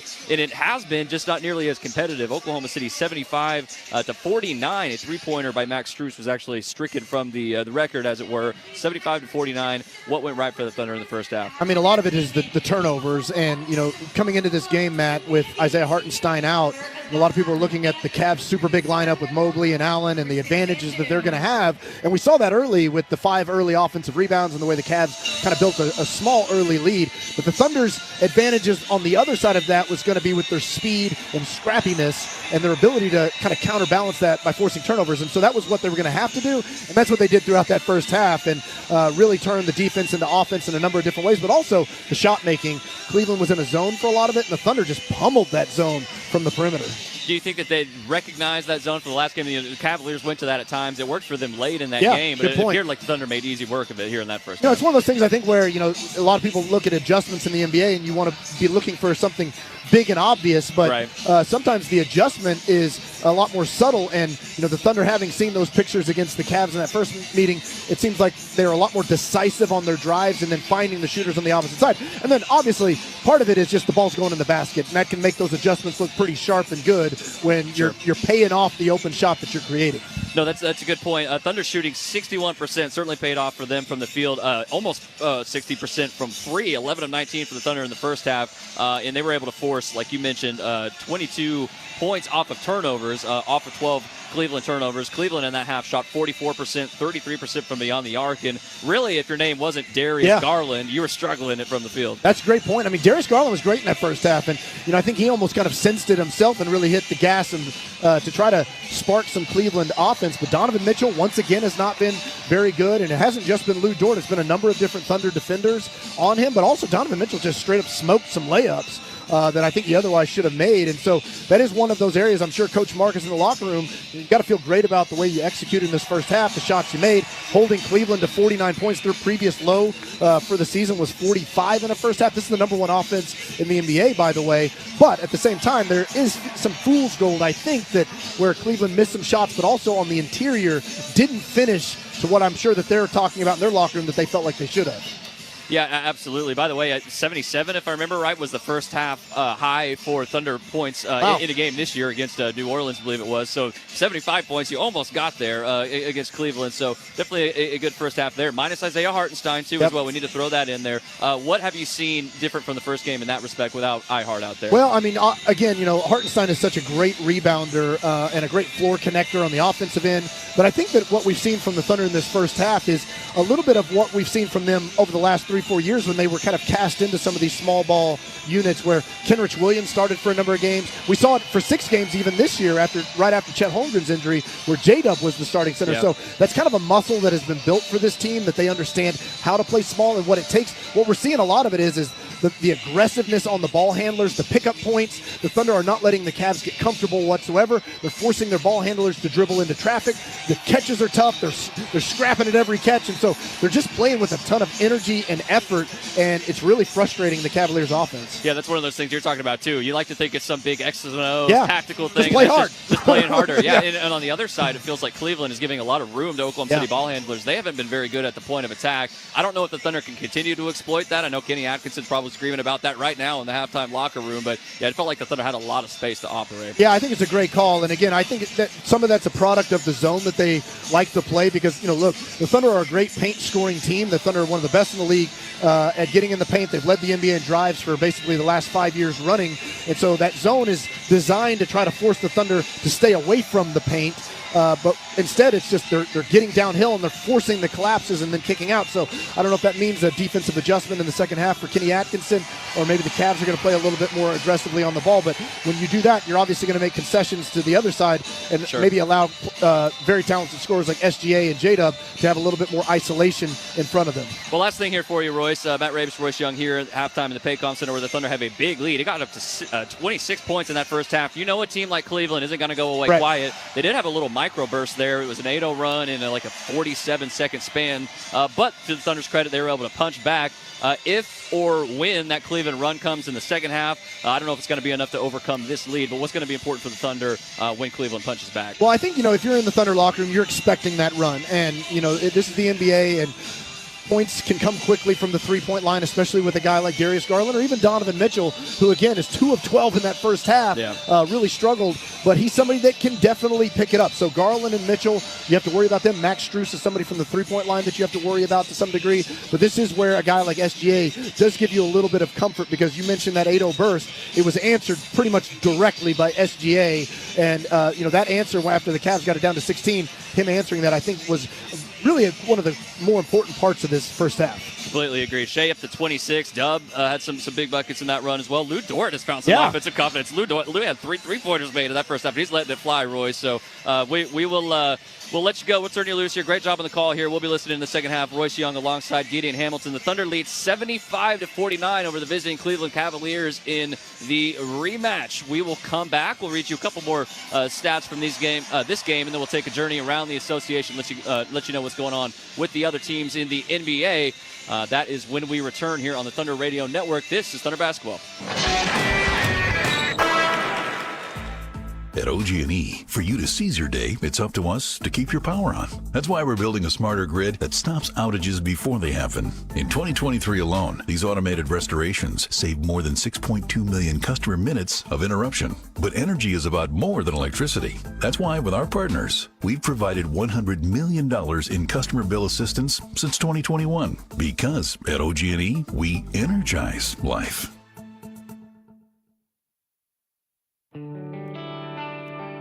Hey, Thunder fans, score $300 and get your Thunder or Rumble debit card when you open a new MidFirst checking account. And be sure to register your card for a chance to win the ultimate game day experience. It includes 4 tickets to an Oklahoma City Thunder basketball game, plus a $500 Visa gift card. Visit midfirst.com/teamok for more details. No purchase necessary. MidFirst Bank. Member FDIC. It's time to find out what's going on around the league. Here's Matt Ravis on the Oklahoma City Thunder Radio Network. Welcome back to halftime here inside the Paycom Center, round 2, and it has definitely gone the Thunder's way, 75-49. It appeared the Cavs would have 52 points, but a Max Strus three-pointer was stricken from the record after it was reviewed, and he stepped out of bounds. So 75-49, the Thunder have opened up a 26-point lead over the Cleveland Cavaliers. Shea with the sterling first half. He has 26 points on 10 of 15 shooting, added 4 assists to go along with that. Dub had some big buckets in that second quarter, has 10 points and 3 assists. Lou Dort with 13. He's made 3 of his 4 three-pointers. Want to recognize Brandon Carlson. Brandon Carlson had 6 points, a couple three-pointers in that first half, and he played 5.5 minutes. The Thunder outscored the Cavaliers by 18 in those 5.5 minutes. So really good stretch for Brandon Carlson, as it was for really the rest of the Thunder bench. Isaiah Joe had 6 in that first half, including a few makes from 3. Alex Caruso was able to get going a little bit there, and Kenrich Williams also playing well, as he always does. His impact goes beyond the box score. For Cleveland, really, the only thing going their way is Darius Garland. Some big-time makes for him. He's 6 of 8. 1 of 3 from beyond the arc for 15 points, but no other Cleveland scorer is in double digits. Donovan Mitchell has really struggled, 2 of 12, as he struggled heavily in the first round of this one. Again, the score here is 75-49 Thunder. Let's take a look at what's going on around the association this evening, and a couple other games going on parallel to this one. You've got the Pacers at the Pistons. Pacers have a pretty good grasp on this one. 2 minutes left to go in the third quarter. The score is 91-79. Pistons having a really nice season in their own right, but it looks like Indiana going to get the better of them tonight. Still a lot of time, though. 25 points for Miles Turner. And with 2 minutes remaining in the third quarter, the Suns have a big lead over the Washington Wizards. This game in our nation's capital, 96-73 is the score there. The Suns, if they win this one, would improve to 500 on the season. A couple games coming up later this evening. You've got the Clippers at the Trailblazers. That is a 9 o'clock tip-off. And the one of the best teams in the Western Conference matches up against a team that aspires to be one of those teams. Rockets at the Kings. That is a 9 o'clock tip-off there. Domantas Sabonis right now the leading rebounder and the leading player in three-point percentage in the NBA. Can't say that for too many players across this league's almost 80-year history. Let's get you back to the second half, though, where the Thunder have opened up a 26-point lead over the Cleveland Cavaliers. The score is 75-49. Royce Young and Gideon Hamilton filling in for Matt Pinto tonight on the call. Get you back to the second half action. This is Thunder Basketball.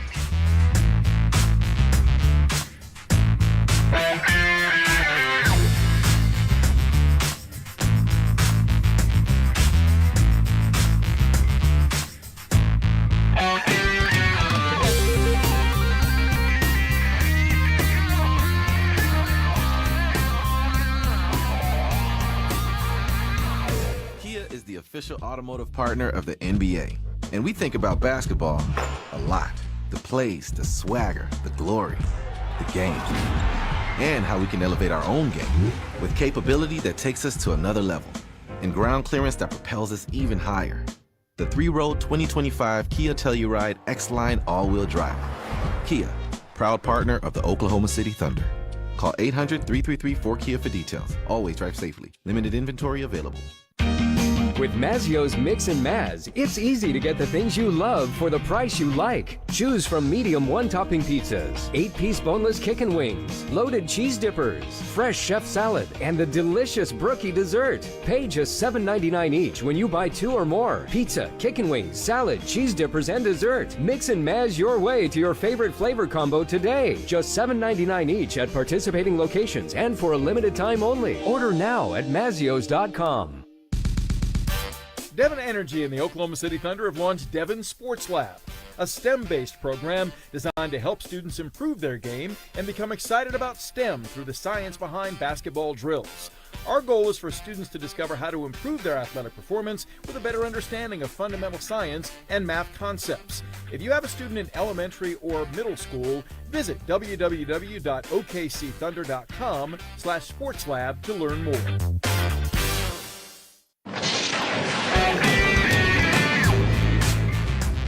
Welcome back to Paycom Center. Welcome back to Thunder Basketball. We're at the break, and the Thunder's lead actually grew during halftime. We went to the locker room thinking it was going to be 75-49, 52, Thunder over Cavaliers. Instead, a review was held. One of the officials at the time made a mental note of this, and they looked at Max Strus's three that he hit late in the second quarter. Turns out his heels were out of bounds when he took that shot. Take that three off the board and add another three to Oklahoma City's already enormous lead, 75-49. Gideon Hamilton and Royce Young filling in for Matt Pinto. We hope to have Matt back on the broadcast tomorrow night. Some numbers from our statistician, Daniel Matthews. That 8-0 run for Cleveland to get within 16. There's about 4:28 left to go, and you're starting to think, could this be a game? Shai Gilgeous-Alexander scored Oklahoma City's next 9 points. He scored 11 in 4 minutes in that span.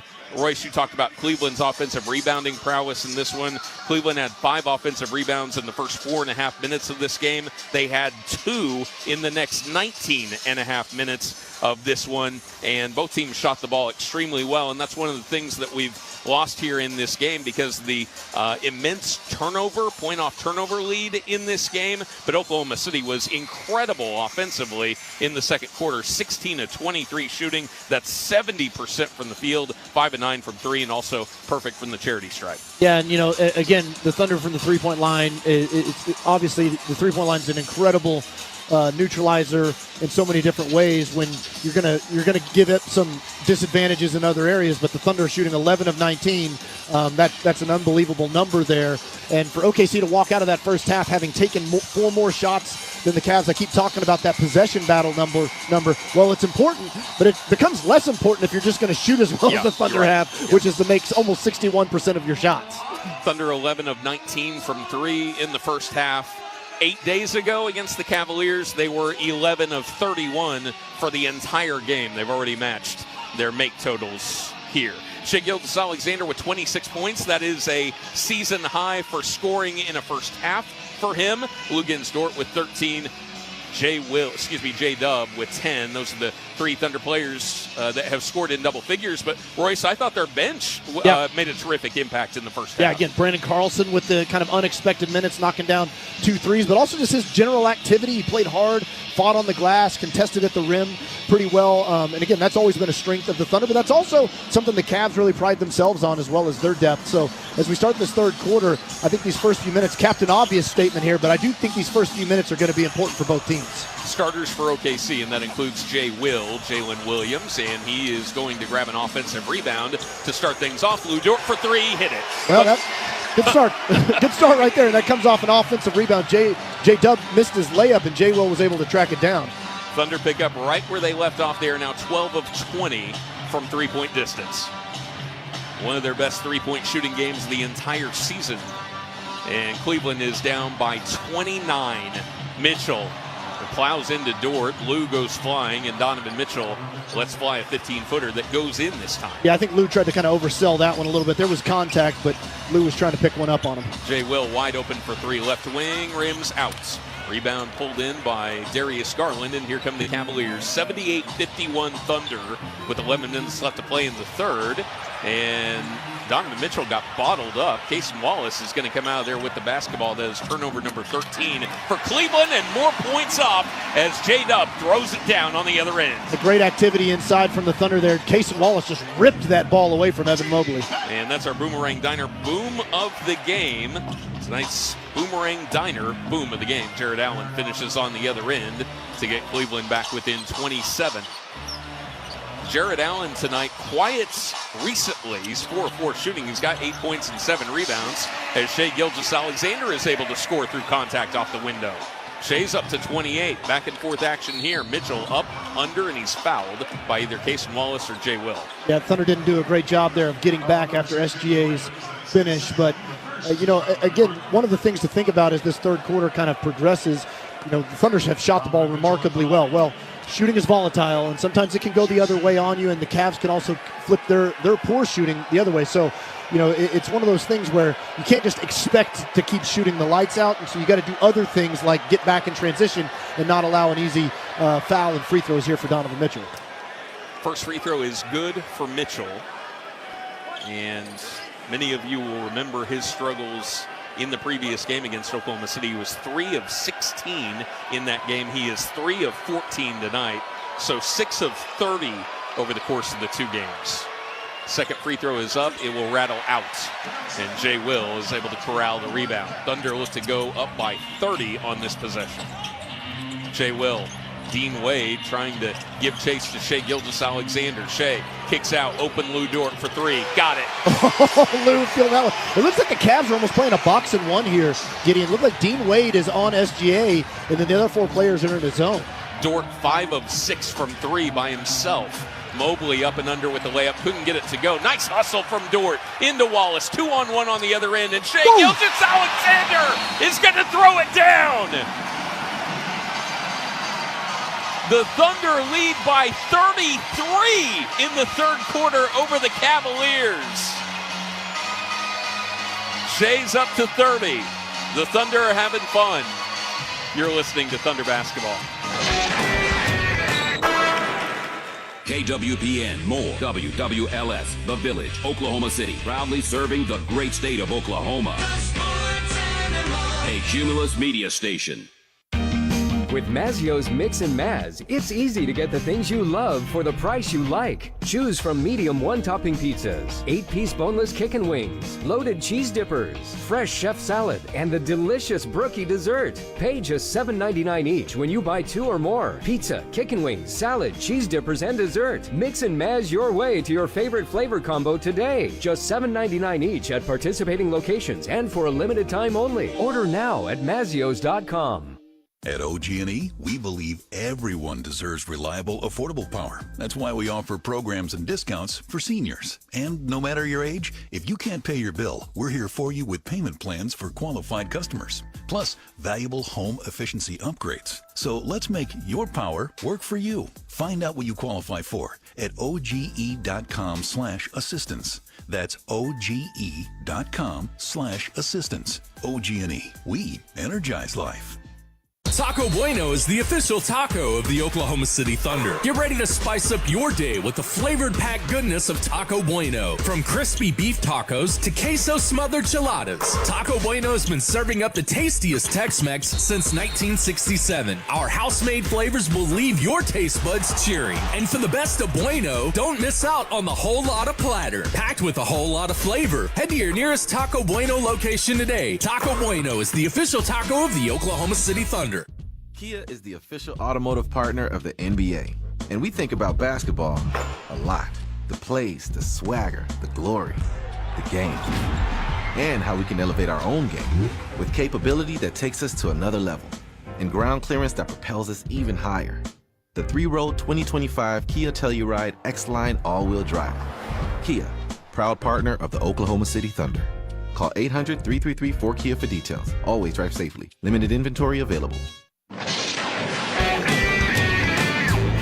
Welcome back to Paycom Center. Gideon Hamilton and Royce Young filling in for Matt Pinto. Hopefully Matt back with us on tomorrow's broadcast of the Thunder go to Dallas. Hey, Thunder fans, are you ready for more Thunder? Get exclusive updates, giveaways, content, and more when you text JOIN OKC to 405-877-5558. Text JOIN OKC to 405-877-5558 today. Oklahoma City continues to pile on, Royce, off to a 12-6 start here, and Shai Gilgeous-Alexander already up to 30 points. The Thunder shooting 62% from the field, and they're up to 13 of 22 from distance. Yeah, I keep saying that I think the Thunder, you can't just expect them to all go in, but maybe they will. I don't know. Especially if Lou Dort's shooting it. He's 5 of 6 from 3 in this one. One thing I wanted to say, too, is it's great from our vantage point here. I was watching the Thunder huddle, and if you're watching Coach Mark and the way he's talking to him, all the way the players are interacting, you'd have no idea the Thunder are up 33 right now, the way that he was talking to him. Garland takes it into traffic, and he's going to drive into Jay Will. And Garland got that knee up high on Jalen. He's going to need a moment. And Garland will go to the line for 2. Technically, that can be a flagrant foul. That can be reviewed right there. Let's see if Tyler Ford goes to review this. This is 100%. It's the Draymond Green rule right here. This is 100% able to be reviewed, and that's what Mark Daignault wants. And Shai Gilgeous-Alexander is ridiculous also, that he's not reviewing this. As we're getting another look here, and they're going to say that was within a normal motion. And for the record, Darius Garland and Jay Will are both talking to each other, both smiling through this. Yeah, I mean, it's completely incidental by Darius Garland. Sure. He did nothing wrong there. That's a totally natural basketball play in the same way that Jay Will's play was totally natural. But to me, it's ridiculous that they're not going to go review it. It's by rule, you can review this play, and you can decide whether or not it's a flagrant or not. But the fact that they reviewed the one earlier, I find that pretty unbelievable. First free throw is up and good. Darius Garland is 6 of 8 shooting in this game. He's the only Cavalier to score in double figures. He's got 16 points now. His teammates are 14 of 38 in this game. Second free throw on the way. That is good. And it's 87-56 Thunder with 9:35 left to go in the third quarter. J-Dub, right wing, guarded by Dean Wade behind a Jay Will pick. Dub's going to keep it with Jared Allen on the switch. Shai Gilgeous-Alexander tracked by Donovan Mitchell. Shai into the lane, 15 feet away. Crab dribbled, got it knocked away by Donovan Mitchell. Good defense there by Donovan, and he's going the other way, trying to score on J-Dub, and guess what? Another missed layup. Good effort, though, by Jalen, and here's Lugens Dort for three, fading away. That was a little short. Jared Allen is there to corral the rebound. Loose ball foul. They're going to get Jay Will on this one. That was a little heat checky there from Dort on that one, and that's a fourth foul there on Jay Will. Good call there. Reached in, grabbed Jared Allen on the arm on the rebound, but that's a shot there. It's one of those where Dort, I guess you could say he's earned it, but it wasn't necessarily the best shot to take. Thunder by 31 with 8:58 left to go in the third. Allen walks with it. No call there, and finds Mobley at the top of the key. Evan working on Shai Gilgeous-Alexander. The ball got knocked out of his hands, but they're going to say it just scored it out, and that's another Cleveland turnover, their 14th. The Thunder are going to gain possession. Shai with under 9 to play in the third quarter. Dub, Dort over to Cason Wallace. Up and under the rim, now finds Jay Will on the right baseline, and he scores, and that's another three, the 14th of the game for OKC. And Jay Will's gotten great looks throughout this game as the Cavs bigs have packed the paint. He just hasn't been able to knock one down until then. Mobley over to Donovan Mitchell. Donovan into the lane, kicks out to Dean Wade. That one's woefully short. And Shai Gilgeous-Alexander there for the rebound. Cleveland, on the flip side, 6 of 21 on their three-point attempts. Shai into the lane, up, under, and in. Just too easy for Shai. Just sized up Darius Garland there. The Cavs were slow getting back in semi-transition. Didn't do a good job of gapping SGA, and SGA just takes it right at Garland and scores over the top of him. Largest lead of the game, all the way up to 36 for OKC. Jared Allen is quick to answer, though, and that was a really acrobatic layup by Jared. He has not played poorly in this game. No, and he was great in the first matchup. Really was kind of the difference maker. 92-58 OKC with 7.5 left to play in the third quarter. Jay Will cycles over to J-Dub behind the Jay Will screen. Three is on the way. That one's going to be a little bit short, but Jay Will is there for the follow-up and in. Yeah, it's not an area I'm sure the Cavs expected was to get beat on the offensive glass for putbacks, but Jay Will in the right place at the right time. Jared Allen just a little bit out of position. Lead back up to 36 for the Thunder, who have made it a habit recently as Allen's able to score and get the foul. Thunder have been in the habit recently of scoring 100 in the first three quarters. We're going to have a mass substitution here as Niang, Strus, and LeVert are into the game for Mitchell and Wade. And also Mobley is checking out for the Cavaliers. And we'll see what happens. The score's 34 right now. Could be 33 if Jared Allen makes this, but Donovan Mitchell's sitting down here with 7:18 to go. I wonder if we'll see him again. Honestly, the Cavs are going to have to make a push to be able to bring Donovan Mitchell back in this game. Jared Allen connects, completing the old-fashioned three-point play. Shai Gilgeous-Alexander, kick out, Jay Will for three, a little strong this time, and Karis LeVert is there for the rebound. Thunder by 33 with 7 minutes left to play in the third quarter. Garland behind the Jared Allen's pick, and that one's a little bit strong from the left wing for three. Thunder have numbers on the other side if Dort can corral it, and he's going to step back for three. Oh, that's my. Good. Lou Dort's got to let out a Jordan shrug at some point. Lugens Dort, that's his 6th three of the night. He's got 22 points in 17 minutes, and he's starting to get the crowd fired up here inside Paycom Center. The Thunder once again lead by 36. 6:52 left to go in the third. This is Thunder basketball. Empire Slice House. serving up New York-style pizza by the slice or whole pie since 2013. Whether it's a slice of pepperoni you're craving or a signature pie like Foghorn Leghorn, we've got you covered. Empire Slice House offers full-service dining as well as counter-service options in Oklahoma City, Edmond, Stillwater, and Tulsa. Visit EmpireSlicePizza.com to see our locations. Stop by Section 114 and grab a slice while you're here at the Paycom Center. Devon Energy and the Oklahoma City Thunder have launched Devon Sports Lab, a STEM-based program designed to help students improve their game and become excited about STEM through the science behind basketball drills. Our goal is for students to discover how to improve their athletic performance with a better understanding of fundamental science and math concepts. If you have a student in elementary or middle school, visit www.okcthunder.com/sportslab to learn more. One tiny cell sparked one curious insight and a one-of-a-kind treatment at OU Health Stevenson Cancer Center. Discoveries like that attract elite doctors who enroll 1 in 4 patients in promising clinical trials, earning us a National Cancer Institute designation. And today, we're focused on one thing: you.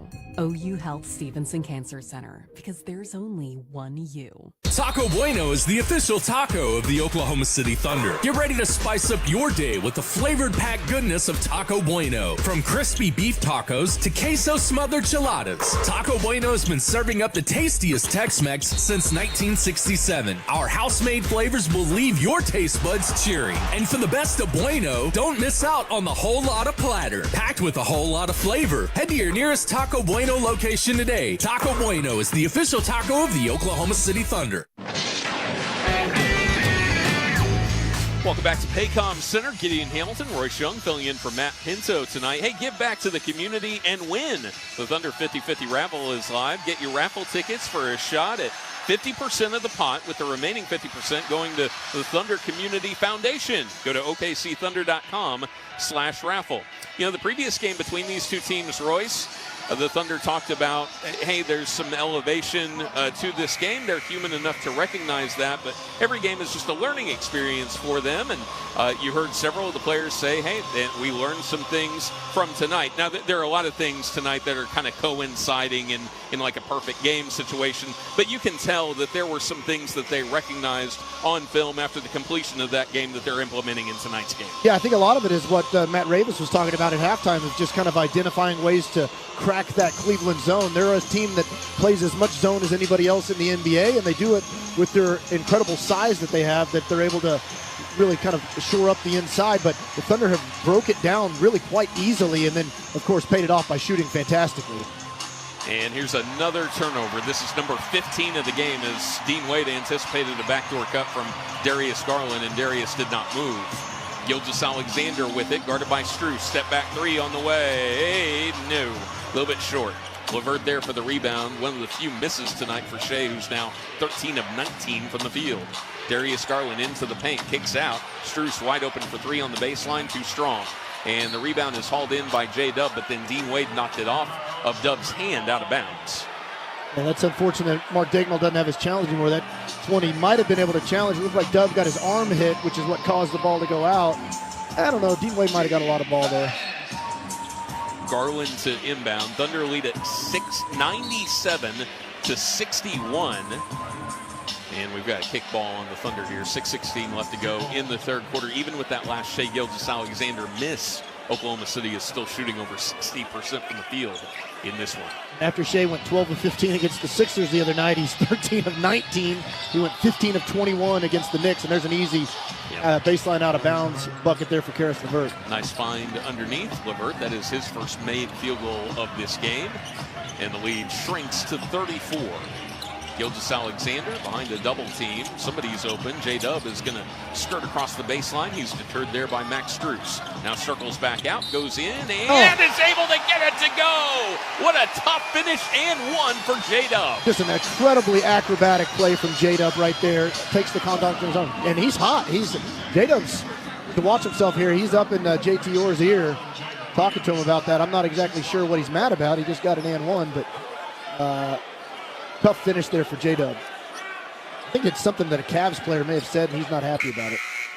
Yeah, still being demonstrative for him. And this is, we're about half a minute after the possession ended. Subs in for the Thunder, Jay Will is out. So the 5 on the floor for OKC are Dub, SGA, Case and Wallace, Isaiah Joe, and Lou Dort. Dub to complete the three-point play, and he does. And the Thunder have reached 100 points in this game midway through the third quarter.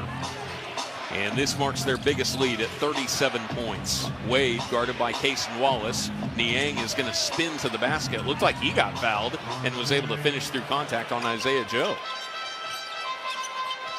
George Niang, that is his first make. You're hearing that a lot about Cleveland reserves here. Shea lost it momentarily, gets it back, finds Kaysen Wallace. Kaysen behind the back dribble, working on the right side, and flies past Max Strus for the layup. Beautiful drive from Kaysen. We've seen that more from him in the last couple weeks.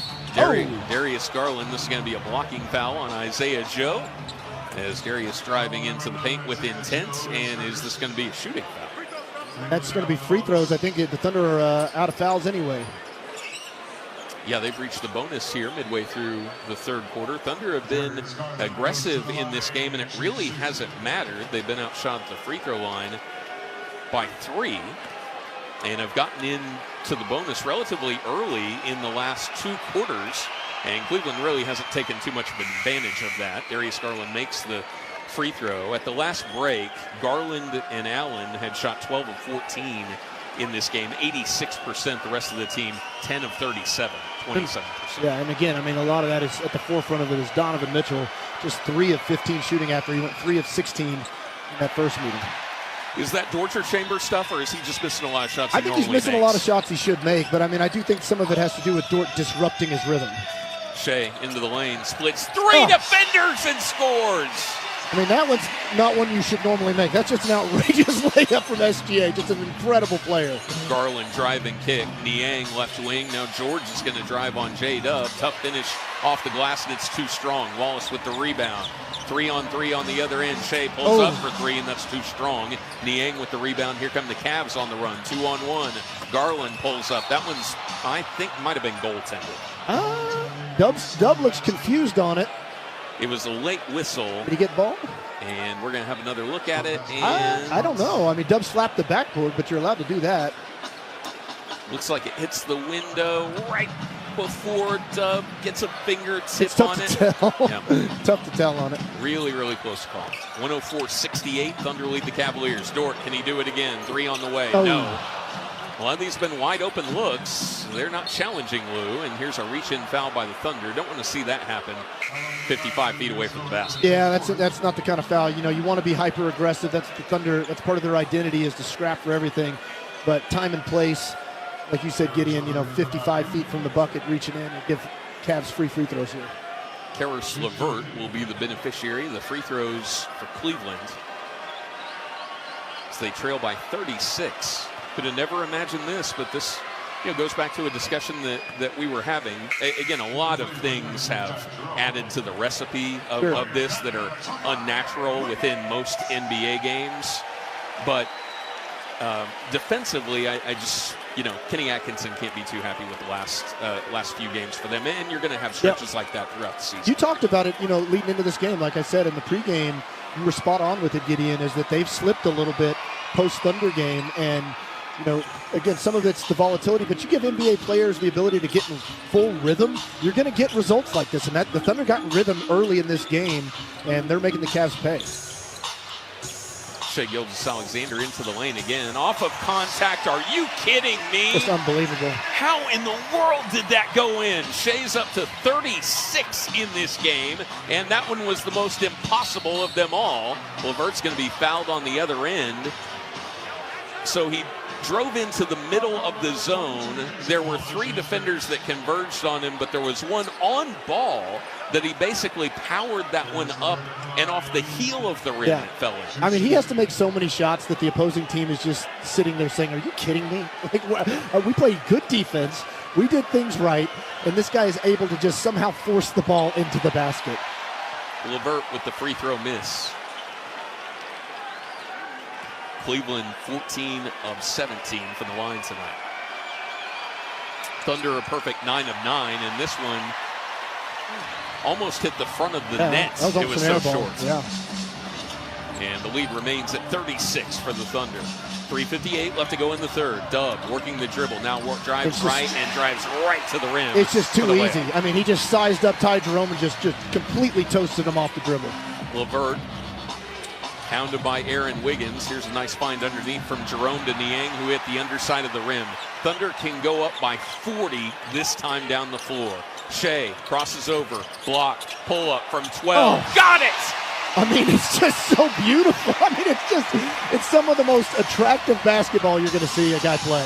The Thunder lead the Cavs by 40 as Karis LeVert answers on the other end. He's able to get the hoop and the foul as Caruso is set to check in with 3:25 remaining in the third. I mean, that play with SGA, the Cavs tried to double him. They sent two guys at him to try to force the ball out of his hands. SGA just dips his shoulder, as he so well does, tilts his body, gets to the baseline where he's so comfortable, just hits one little move, and then the fadeaway jumper. I mean, it is just incredible offensive basketball. Thunder are shooting 62% still in this game, and we're deep into the third quarter. LeVert's free throw is good, and it's 110-73. There is one thing to nitpick. The Thunder are fouling a little bit too much right now, letting the Cavs get easy points at the free throw line. Dub to Shea, the Paycom Center logo. Threads it to Caruso, who throws it down.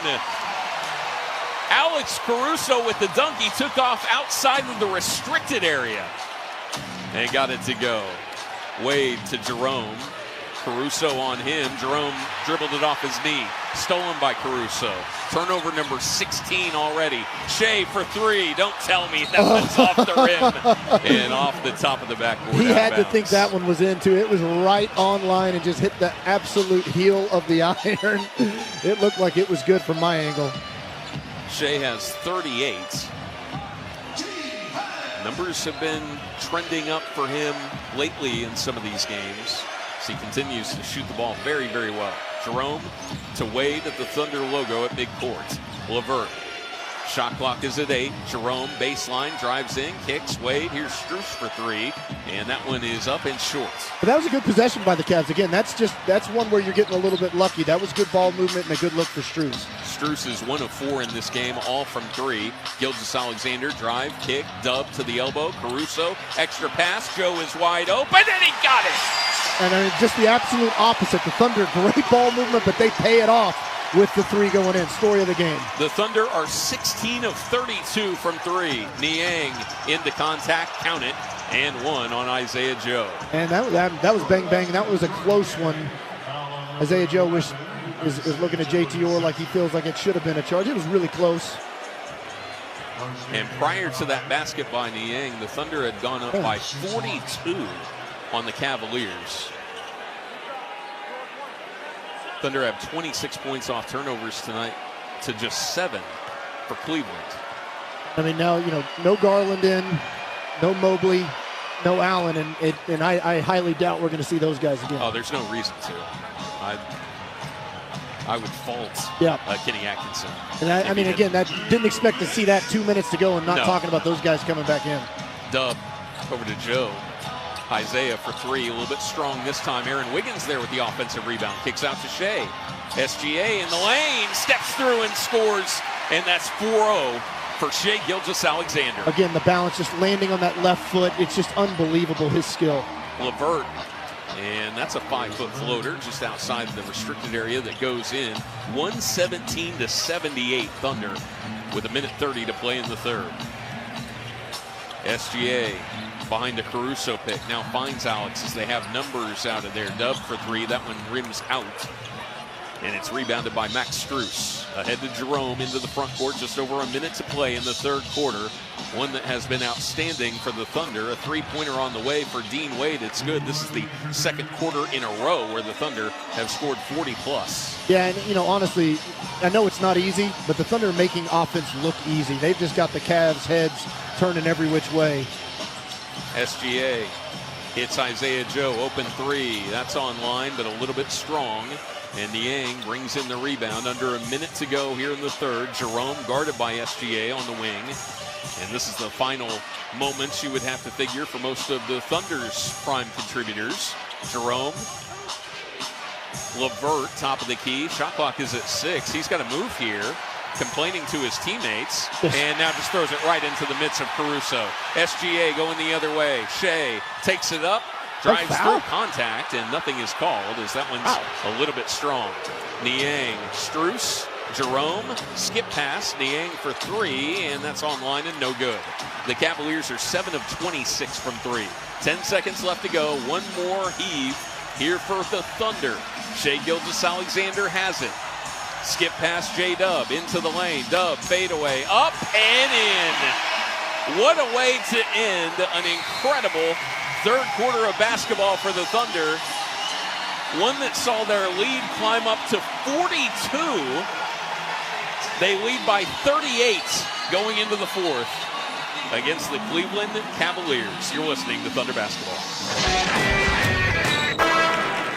A big appetite calls for a big burger, and Brahms Crave and Save combo deal delivers. You get a double bacon mushroom Swiss burger, fries, and a shake for only $8.89.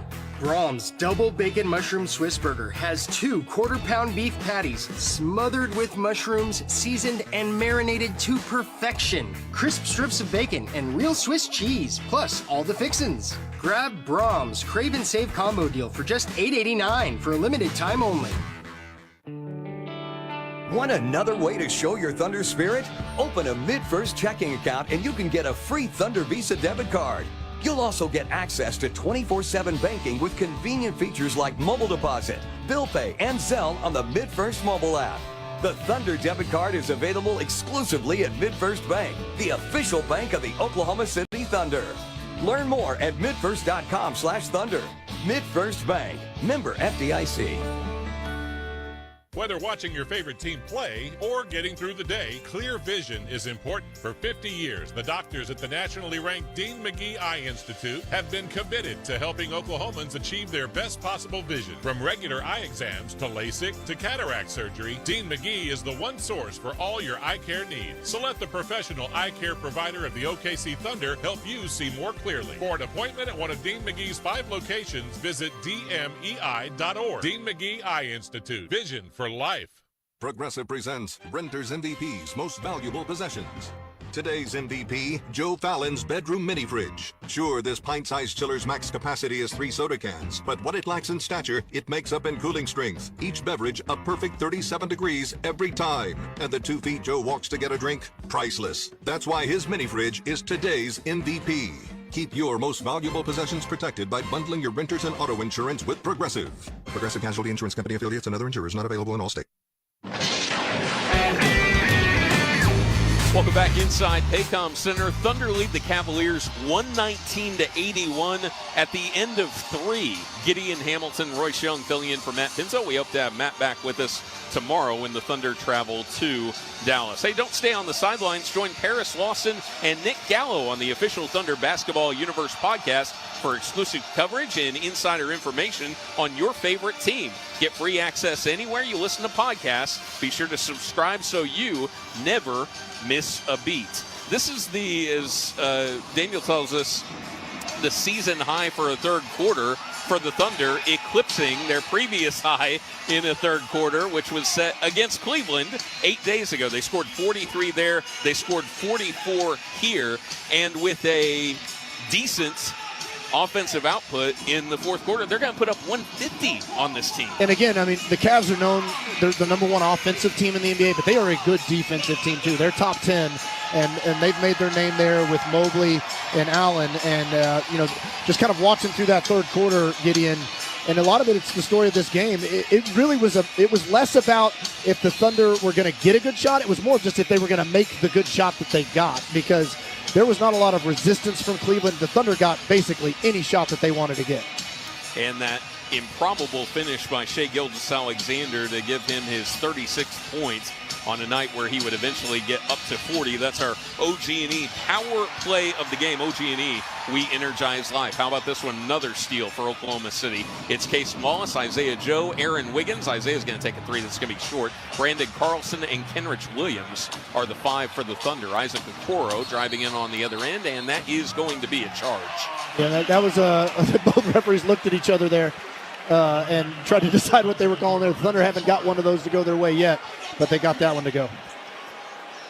For the first time tonight, we're going to see Jalen Tyson into the game for Cleveland, along with Sam Merrill, Ty Jerome, Isaac Okoro, and Tristan Thompson is into this game. Tristan, a longtime NBA vet that had also previously played here with the Cavaliers. Casey Wallace, a nice move as he's able to step through the lane and score for 2. Yeah, just took Ty Jerome right to school there, went right by him with the left hand. Thunder back up by 40. Tyson's going to let fly a 3, wide open, and it's good. Good looking shot there, got an open corner 3. 121-84 here in the opening minute of the fourth quarter. Cason Wallace, they want him to be a little bit more of a playmaker this season, and was able to take his defender off the dribble there. Unfortunately, a little bit short on the runner from 5 feet away. Isaac Okoro for 3. That one is way off. Tristan Thompson hauls in the offensive rebound. Hits Merrill on the baseline.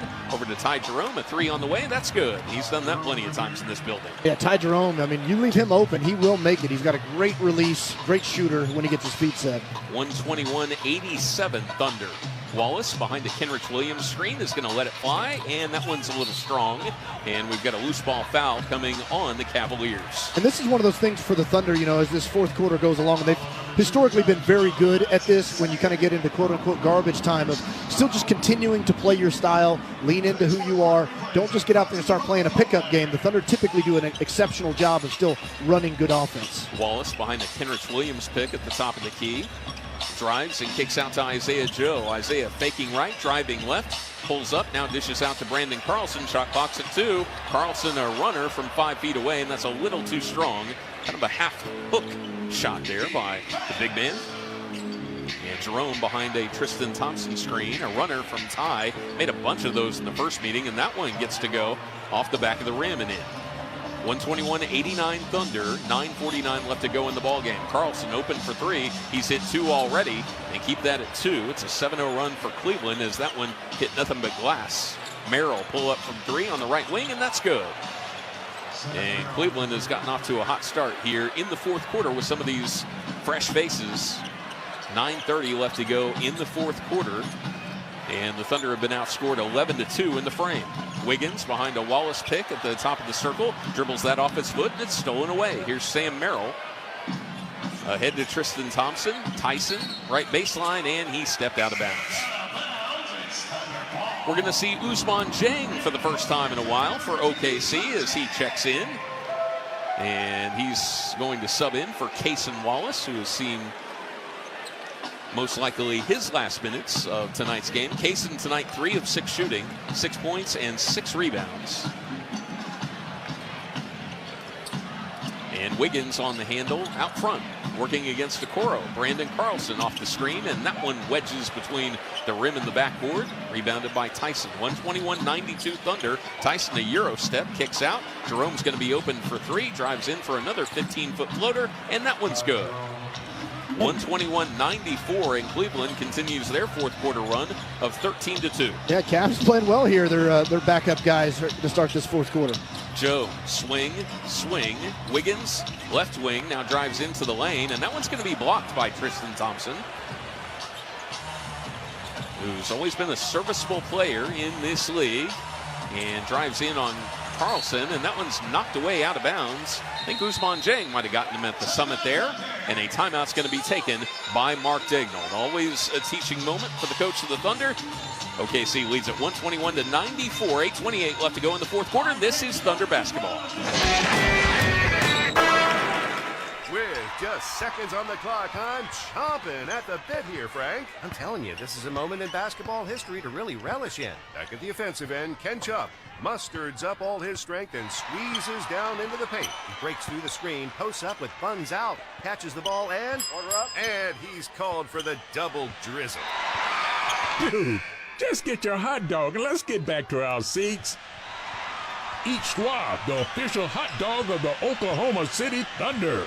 2 years ago, I was diagnosed with prostate cancer. If I hadn't caught it early, I just don't think I would have been here. 1 in 8 men are diagnosed with prostate cancer. With the black community, it's even higher rate than that. After talking to Dr. Cookson, we did the surgery. And I went in with a smile and came out with a smile. I was back on my feet the next day. Call 405-271-4088 or visit ouhealth.com/let's talk. At Brahms, we offer more than just burgers, shakes, and fries. We have an entire fresh market for your everyday grocery needs, from farm fresh milk to meats, freshly baked breads, and produce. We also carry a wide variety of our premium ice cream, frozen yogurt, and sherbet. And with Brahms delivery trucks running 7 days a week, our items are always fresh. Stop by your neighborhood Brahms Fresh Market for an incredibly fast, incredibly convenient grocery shopping experience so you can spend more time on things that matter most. At OG&E, for you to seize your day, it's up to us to keep your power on. That's why we're building a smarter grid that stops outages before they happen. In 2023 alone, these automated restorations saved more than 6.2 million customer minutes of interruption. But energy is about more than electricity. That's why, with our partners, we've provided $100 million in customer bill assistance since 2021. Because at OG&E, we energize life. Welcome back to Paycom Center. Gideon Hamilton and Royce Young filling in for Matt Pinto. We hope to have Matt on our broadcast tomorrow. And by the way, that game in Dallas, it's a 7:30 tip-off. That means we'll be on the air at 6 o'clock for our forecast pregame show and our flagship home for Thunder Basketball, 98.1 FM, WWLS, the sports animal. Join the Thunder's Black Heritage Creative Contest presented by Sprite.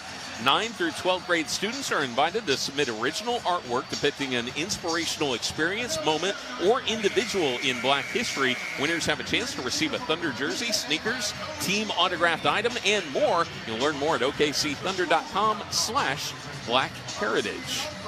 Cleveland has outscored Oklahoma City 13-2 in the fourth, and in a typical game of a little bit more of a level playing field, Mark Daigneault would have called a timeout earlier, I think, in that run, letting the guys try to figure it out there on the fly before finally pulling them over the sideline. I think that's well said, Gideon, especially because this is, a spot where a player's absence like A.J. Mitchell, I think, is felt because the Thunder don't have that traditional scorer, ball handler, creator on the floor, and that's left to a guy like Aaron Wiggins to try to kind of take over a little bit of that job, and that's who's going to have to engineer some of this offense. Kenrich Williams hands off to Brandon Carlson as the Thunder have the ball in a 121-94 lead with just over 8 minutes to play in this one. Ousmane Dieng, three-pointer on the way. That's going to be short. Carlson is there for the offensive rebound. The hook shot is up and good. Good job by Carlson fighting on the offensive glass right there, but that was a good shot that Isaiah Joe was able to create for Ousmane for three. Brandon Carlson, who checked into this game about midway through the first quarter, hit 2 3-point shots in the run of play as Okoro throws up an air ball out of bounds. Okoro feels a little bit like a feast for famine shooter, doesn't he? Yes. It's like they either go in or they miss really bad. He is in there for defense. And he has found himself a little bit further out of the rotation just because of the way that everybody has played this year. Isaiah Joe, a step-back three. That's number 17 for the Thunder. Oklahoma City shot over 62%. About until the 2-minute mark of the third quarter. They've cooled off a little bit now. They're shooting 56%. Yeah, only 56%. What's wrong with them? And Cleveland just committed their 20th turnover. 27 points off, only 7 for the Thunder. Aaron Wiggins spins in the lane. He throws up a half hook. That's going to be a little bit short, and Tyson is there. The rebound for Cleveland. 126-94 Thunder. Okoro's going to let another three go. That one's too strong. Tyson is there for the rebound. He was fouled by Brandon Carlson on the floor. Those are the sorts of things that three-point look that Okoro just got. Those are the types of things that, even though the score is lopsided, it's the type of stuff that Mark Daigneault's not going to like to see. That's just not getting back in transition and allowing an open transition three, whereas, you got to hustle back, and we're going to get to see Adam Flagler coming in, who's thankfully back from injury. He's been dealing with a hand injury lately, and then Alex Dukas, one of the Thunder's two-way players.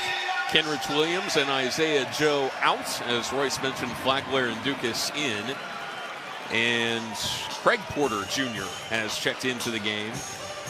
for the Cleveland Cavaliers. 126-94 Thunder with 32 seconds left, or excuse me, 7:32 left to go. Sam Merrill, a three-point attempt, and that is off, but it's off the hand of Alex Dukas. And one thing, a lot of people, when you watch these sorts of situations, these are players out there, especially for the Cavs, you're not familiar with their names, but they're going to play hard in these situations. This is their opportunity to play, so you got to match that type of intensity and physicality. Tyson off of the screen, that's too strong, knocked out of bounds. And even though we think we know, you never know. Yeah. And these teams now are going to have the same record after today, and certainly a lot can happen. Good point. In the meantime, but Wiggins by Tyson now circles back out. Left wing beyond the three-point line. Aaron, skip pass, Dukas wide open for three. Hit his first NBA shot the other night. This one's a little wayward and knocked out of bounds off of the Thunder. Dukas is a very good shooter. I watch him a lot, and that one just looked like he kind of rushed it a little bit. Not typically somebody would shoot an air ball.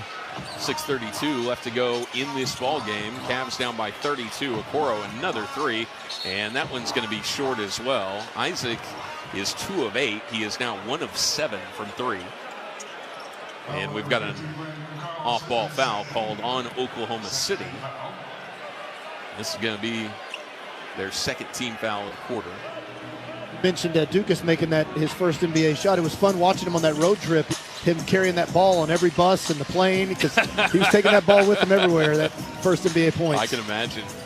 Porter Jr. a Euro step, and he's going to get that one to go. A little bit of continuation there, and he'll be at the line to try to convert the three-point play and get this lead under 30 for Cleveland. Again, I mean, like, this is where you're in a situation where, you're kind of trying to coast in easy for a win, because you got a back-to-back tomorrow night against Dallas. Right. And that's a huge advantage for the Thunder to get to sit some of their main rotation guys, but you still want to play well here to close this one out if you're some of these other players. Yeah, who would have thought almost everybody sitting the entire fourth quarter in a game like this against the Cavaliers. Wiggins all the way to the rim for two. Is this a quote-unquote statement game for Oklahoma City? It's hard to imagine that when Oklahoma City wins almost every single game that they play. That's a statement in of itself as Merrill knocks down a three, but certainly this one's going to raise a lot of eyebrows based on the final margin. Yeah, I think that it's one of those things where, you might look at the final score and kind of assume that, and I think the Thunder in some ways, they've made enough statements to your point. Flagler misses a three. Offensive rebound. He's going to get a reload here. And that's on the way, and that one skips off the front of the rim. Dukas back to Flagler. Third time's the charm. No, that one's a little too strong. 3 cracks at it for Flag. 5:32 left to go in this game. Tyson out to Porter Jr. Flagler on him. As the Cavs trail by 28. Merrill for three again. That one's good. Good looking shot there. But back to it, I don't think from the Thunder perspective, they're not at all concerned about statement. I mean, it sounds cliche, but it genuinely is just a 1 of 82. Flagler for three. This one baseline, and that one rattles out. Adam 0 for 4 on his three-point attempts. Sam Merrill, by the way, 3 of 4 on the other end, as he's had a strong fourth quarter here for the Cavaliers. Okoro skip pass to Porter Jr., driving baseline, up, under, and in off the glass. Nice move. 128-105 Thunder with 4:49 to play in this one. Shai Gilgeous-Alexander scored 40 points. Luguentz Dort hit 6 threes in one of the best offensive games for the Thunder all season long. Wiggins out to Flagler, shot clock at 6. Adam drives in, and that one was knocked off of who? It's going to be Cleveland. So it'll be Thunder ball with the shot clock at just over 4 seconds. Yeah, 24-9 so far in this fourth quarter, and the Cavs are going to trim this score down, it looks like, to make it look a little more acceptable. But Thunder clearly dominated this game through 3 quarters. Oh, can you imagine turning this game on the third quarter? You got home from work and you got to be like, what is going on here? Flagler misses another 3. This one from the far baseline. Adam Flagler will make a shot. He's going to get another crack at it. And that one's short as well. So Adam is now 0 of 5 from three-point distance. Merrill, long pull-up from 3 right side. That one's going to be a little bit strong as well. And Adam makes a great recovery defensively to knock the ball out of bounds. Tyson had a clean putback if he hadn't been there. Man, Adam Flagler's a great dude, and coming back from injury, he's battled through that, and he's everything you could ask for in a hard-working professional player. I want one of these threes to go down for him. Merrill, that one's short from 3. He's missed his last 2. Thunder still shooting over 50% in this game, and 51.5. Jang Usman cranks his second three-point shot, and that one's no good. Rebounded offside by Sam Merrill, and here come the Cavaliers, trailing by 23 with 4 minutes to play in this one, and this one is hooked, skied out of bounds by Porter Jr. looking for Okoro in the corner. And again, you're seeing a little bit of the ramifications of not having kind of that more natural handler creator. Wiggins is trying to kind of carry that burden right now, but a lot of standstill shots for the Thunder right now. Wiggins crosses over left, lost the ball in between his legs, now gets it back. Carlson for three, top of the key, and he got it. That is number three for Brandon Carlson. And the lead back out to 26. Tyson, guarded by Alex Dukas.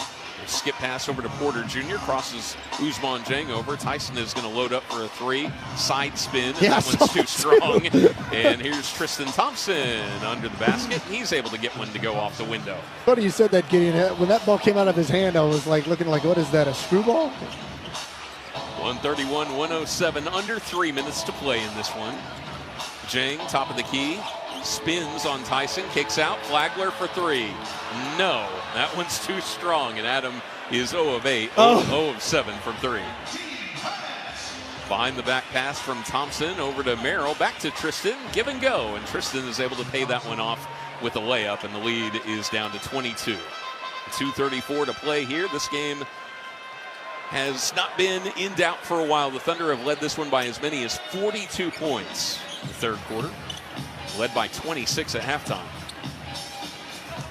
Led by 18 after one, and Jang was undercut and fouled going up, and that will bring us to our final stoppage. Oklahoma City on the way to evening the best record in the NBA to this point with their victory over the Cleveland Cavaliers. Here are the finishing touches on this one when we come back. You're listening to Thunder Basketball. What's cup pop? Cup pop? It's Korean barbecue in a cup. Korean barbecue in a cup? Yeah. You choose your meat and we make it. So it's Korean meats in a cup? But what's the catch? It's a fast, fresh, and come with our special sauce. What if I don't like your special sauce? You can call my mom, but she's in Korea. You're ridiculous. Yeah, but your mom is at cup up. Bank your shot with a Thunder Rewards credit card from MidFirst Bank. You can earn unlimited points for merchandise, gift cards, travel, cash back, and even Thunder fan gear. You'll enjoy a great introductory APR on purchases and balance transfers for the first 12 billing cycles. Plus, the Thunder Rewards credit card is covered by the Visa Zero Liability Policy, so you'll never be charged for purchases you didn't make. Visit any MidFirst banking center today or go to midfirst.com/thunder for details. MidFirst Bank, member FDIC. It's Gabriel Iglesias on his all-new Don't Worry, Be Fluffy World Tour. I like doing the voices in places where people can't see me, like drive-thrus. Oh, I'm evil at a drive-thru, man, except the one by my house because they know me. How can I help you? Yeah, let me have... Pull up. I did an order. Gabriel, pull up. Saturday, April 12th, Paycom Center. Tickets on sale now at fluffyguy.com. Don't miss them, OKC. Don't Worry, Be Fluffy World Tour. It's a new year with new winnings at your favorite casino. And Riverwind has something for everyone. Enjoy timeless classics like craps and blackjack or the hottest new electronic games. Use your wild card to enter our $100,000 Snow Much to Win giveaway. Thunder up and double down to win your commemorative coin during any Thunder game. So start off 2025 right. And we'll see you at Riverwind.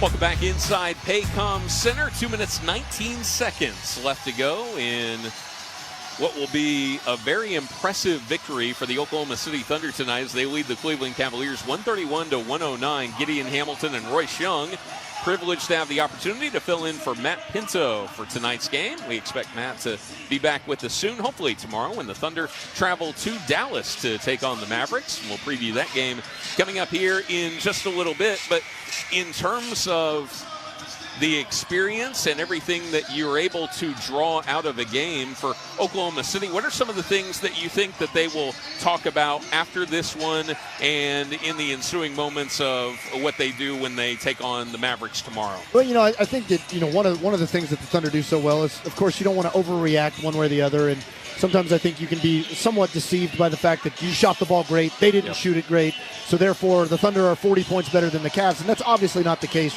These two teams played an extremely high-level game just a week ago, but I do think that you can walk away from it kind of, as you mentioned earlier, Gideon, that this team really prides themselves on learning from their experiences and growing from that, and I think that this game is just more stacking on top of that. It's more evidence to that concept of, look, they had a really tough game in Cleveland. The Cavs did a number of things and stress tested the Thunder in a number of different ways that other teams haven't this year. And the Thunder made great adjustments to what the Cavs did and then applied those in this game and then, got the benefit of seeing them come to fruition in a very successful way. Well, and they're going to play another big lineup tomorrow if both of those guys are healthy. And so I think this is a valuable game for somebody like Brandon Carlson if they need him or if they elect to use him for 5-10 minutes or whatever the case may be in that game to really give him some confidence. I think that's a great point. And, again, I think it might have been unexpected for some people for Brandon Carlson to have checked in early in this one because, again, the Thunder, believe in their small ball philosophy and have flexed that muscle a number of different times over the last 3 or 4 years. Kenrich Williams playing the 5, J-Dubs played the 5 before. Even Alex Caruso stepped in and done it. But, they trust a player like Carlson, and a lot of the reason they have is for moments like this, which kind of feels unmemorable at the end of a blowout win. But Carlson's taken those moments seriously and played pretty well in them the last couple weeks. Thunder only 13 points here in the fourth quarter as Ousmane Dieng has the second free throw rattle out. Here's Tyson on a find that actually skips out to Okoro, and he misses another 3. And I think every single one of them have been from the same spot on the floor. I think you're right. At the end of the night, it's going to look like he took one shot because there's just going to be one empty circle there on the right wing. He should tell people that. I only missed one from right here. Dieng. Guarded by Tristan Thompson. Now a kick out. Flagler. Is this the time? No. Almost. Off. So close. Flaglers have been from all over, though. Yeah. Adam 0 of 9, 0 of 8 from three-point distance. We still got a minute 33 left to go in this one, though. Tyson behind the Tristan Thompson screen, and the fadeaway is going to be nothing but glass too strong. Ousmane Dieng hauls in the rebound, and here comes the Thunder with a minute 22 to play. Ousmane now taking care of lead ball handling duties, and Ousmane is going to drive in and then shoot a really smooth 12-foot fadeaway that goes in. That was a nice looking move from Ouz there, just under control. That's where he can really flex his size and shoot over the top of people. Tristan Thompson lifted, far elbow. Carlson now a dribble handoff to Porter, and he's going to stroke a 3, and that one goes in. Porter Jr. now with 8 points. All in this quarter, of course, for the Cavaliers, as we're under a minute left to go. Ball knocked out of bounds. Thunder will retain possession. Aaron Wiggins is going to get it.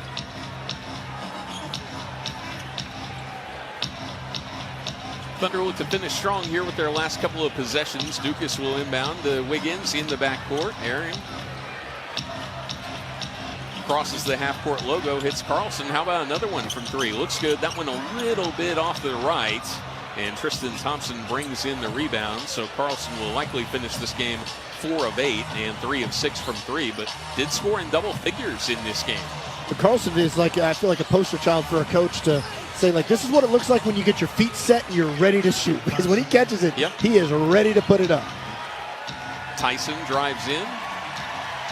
4 seconds between shot and game clock, so the Thunder will likely elect to take a gentleman's shot clock violation. Thunder are only going to win this game by around 20, but if you listen tonight, you know what happens here. This was pure and utter domination, and it really happened from, I want to say, 2 or 3 minutes into this game after that first segment of action.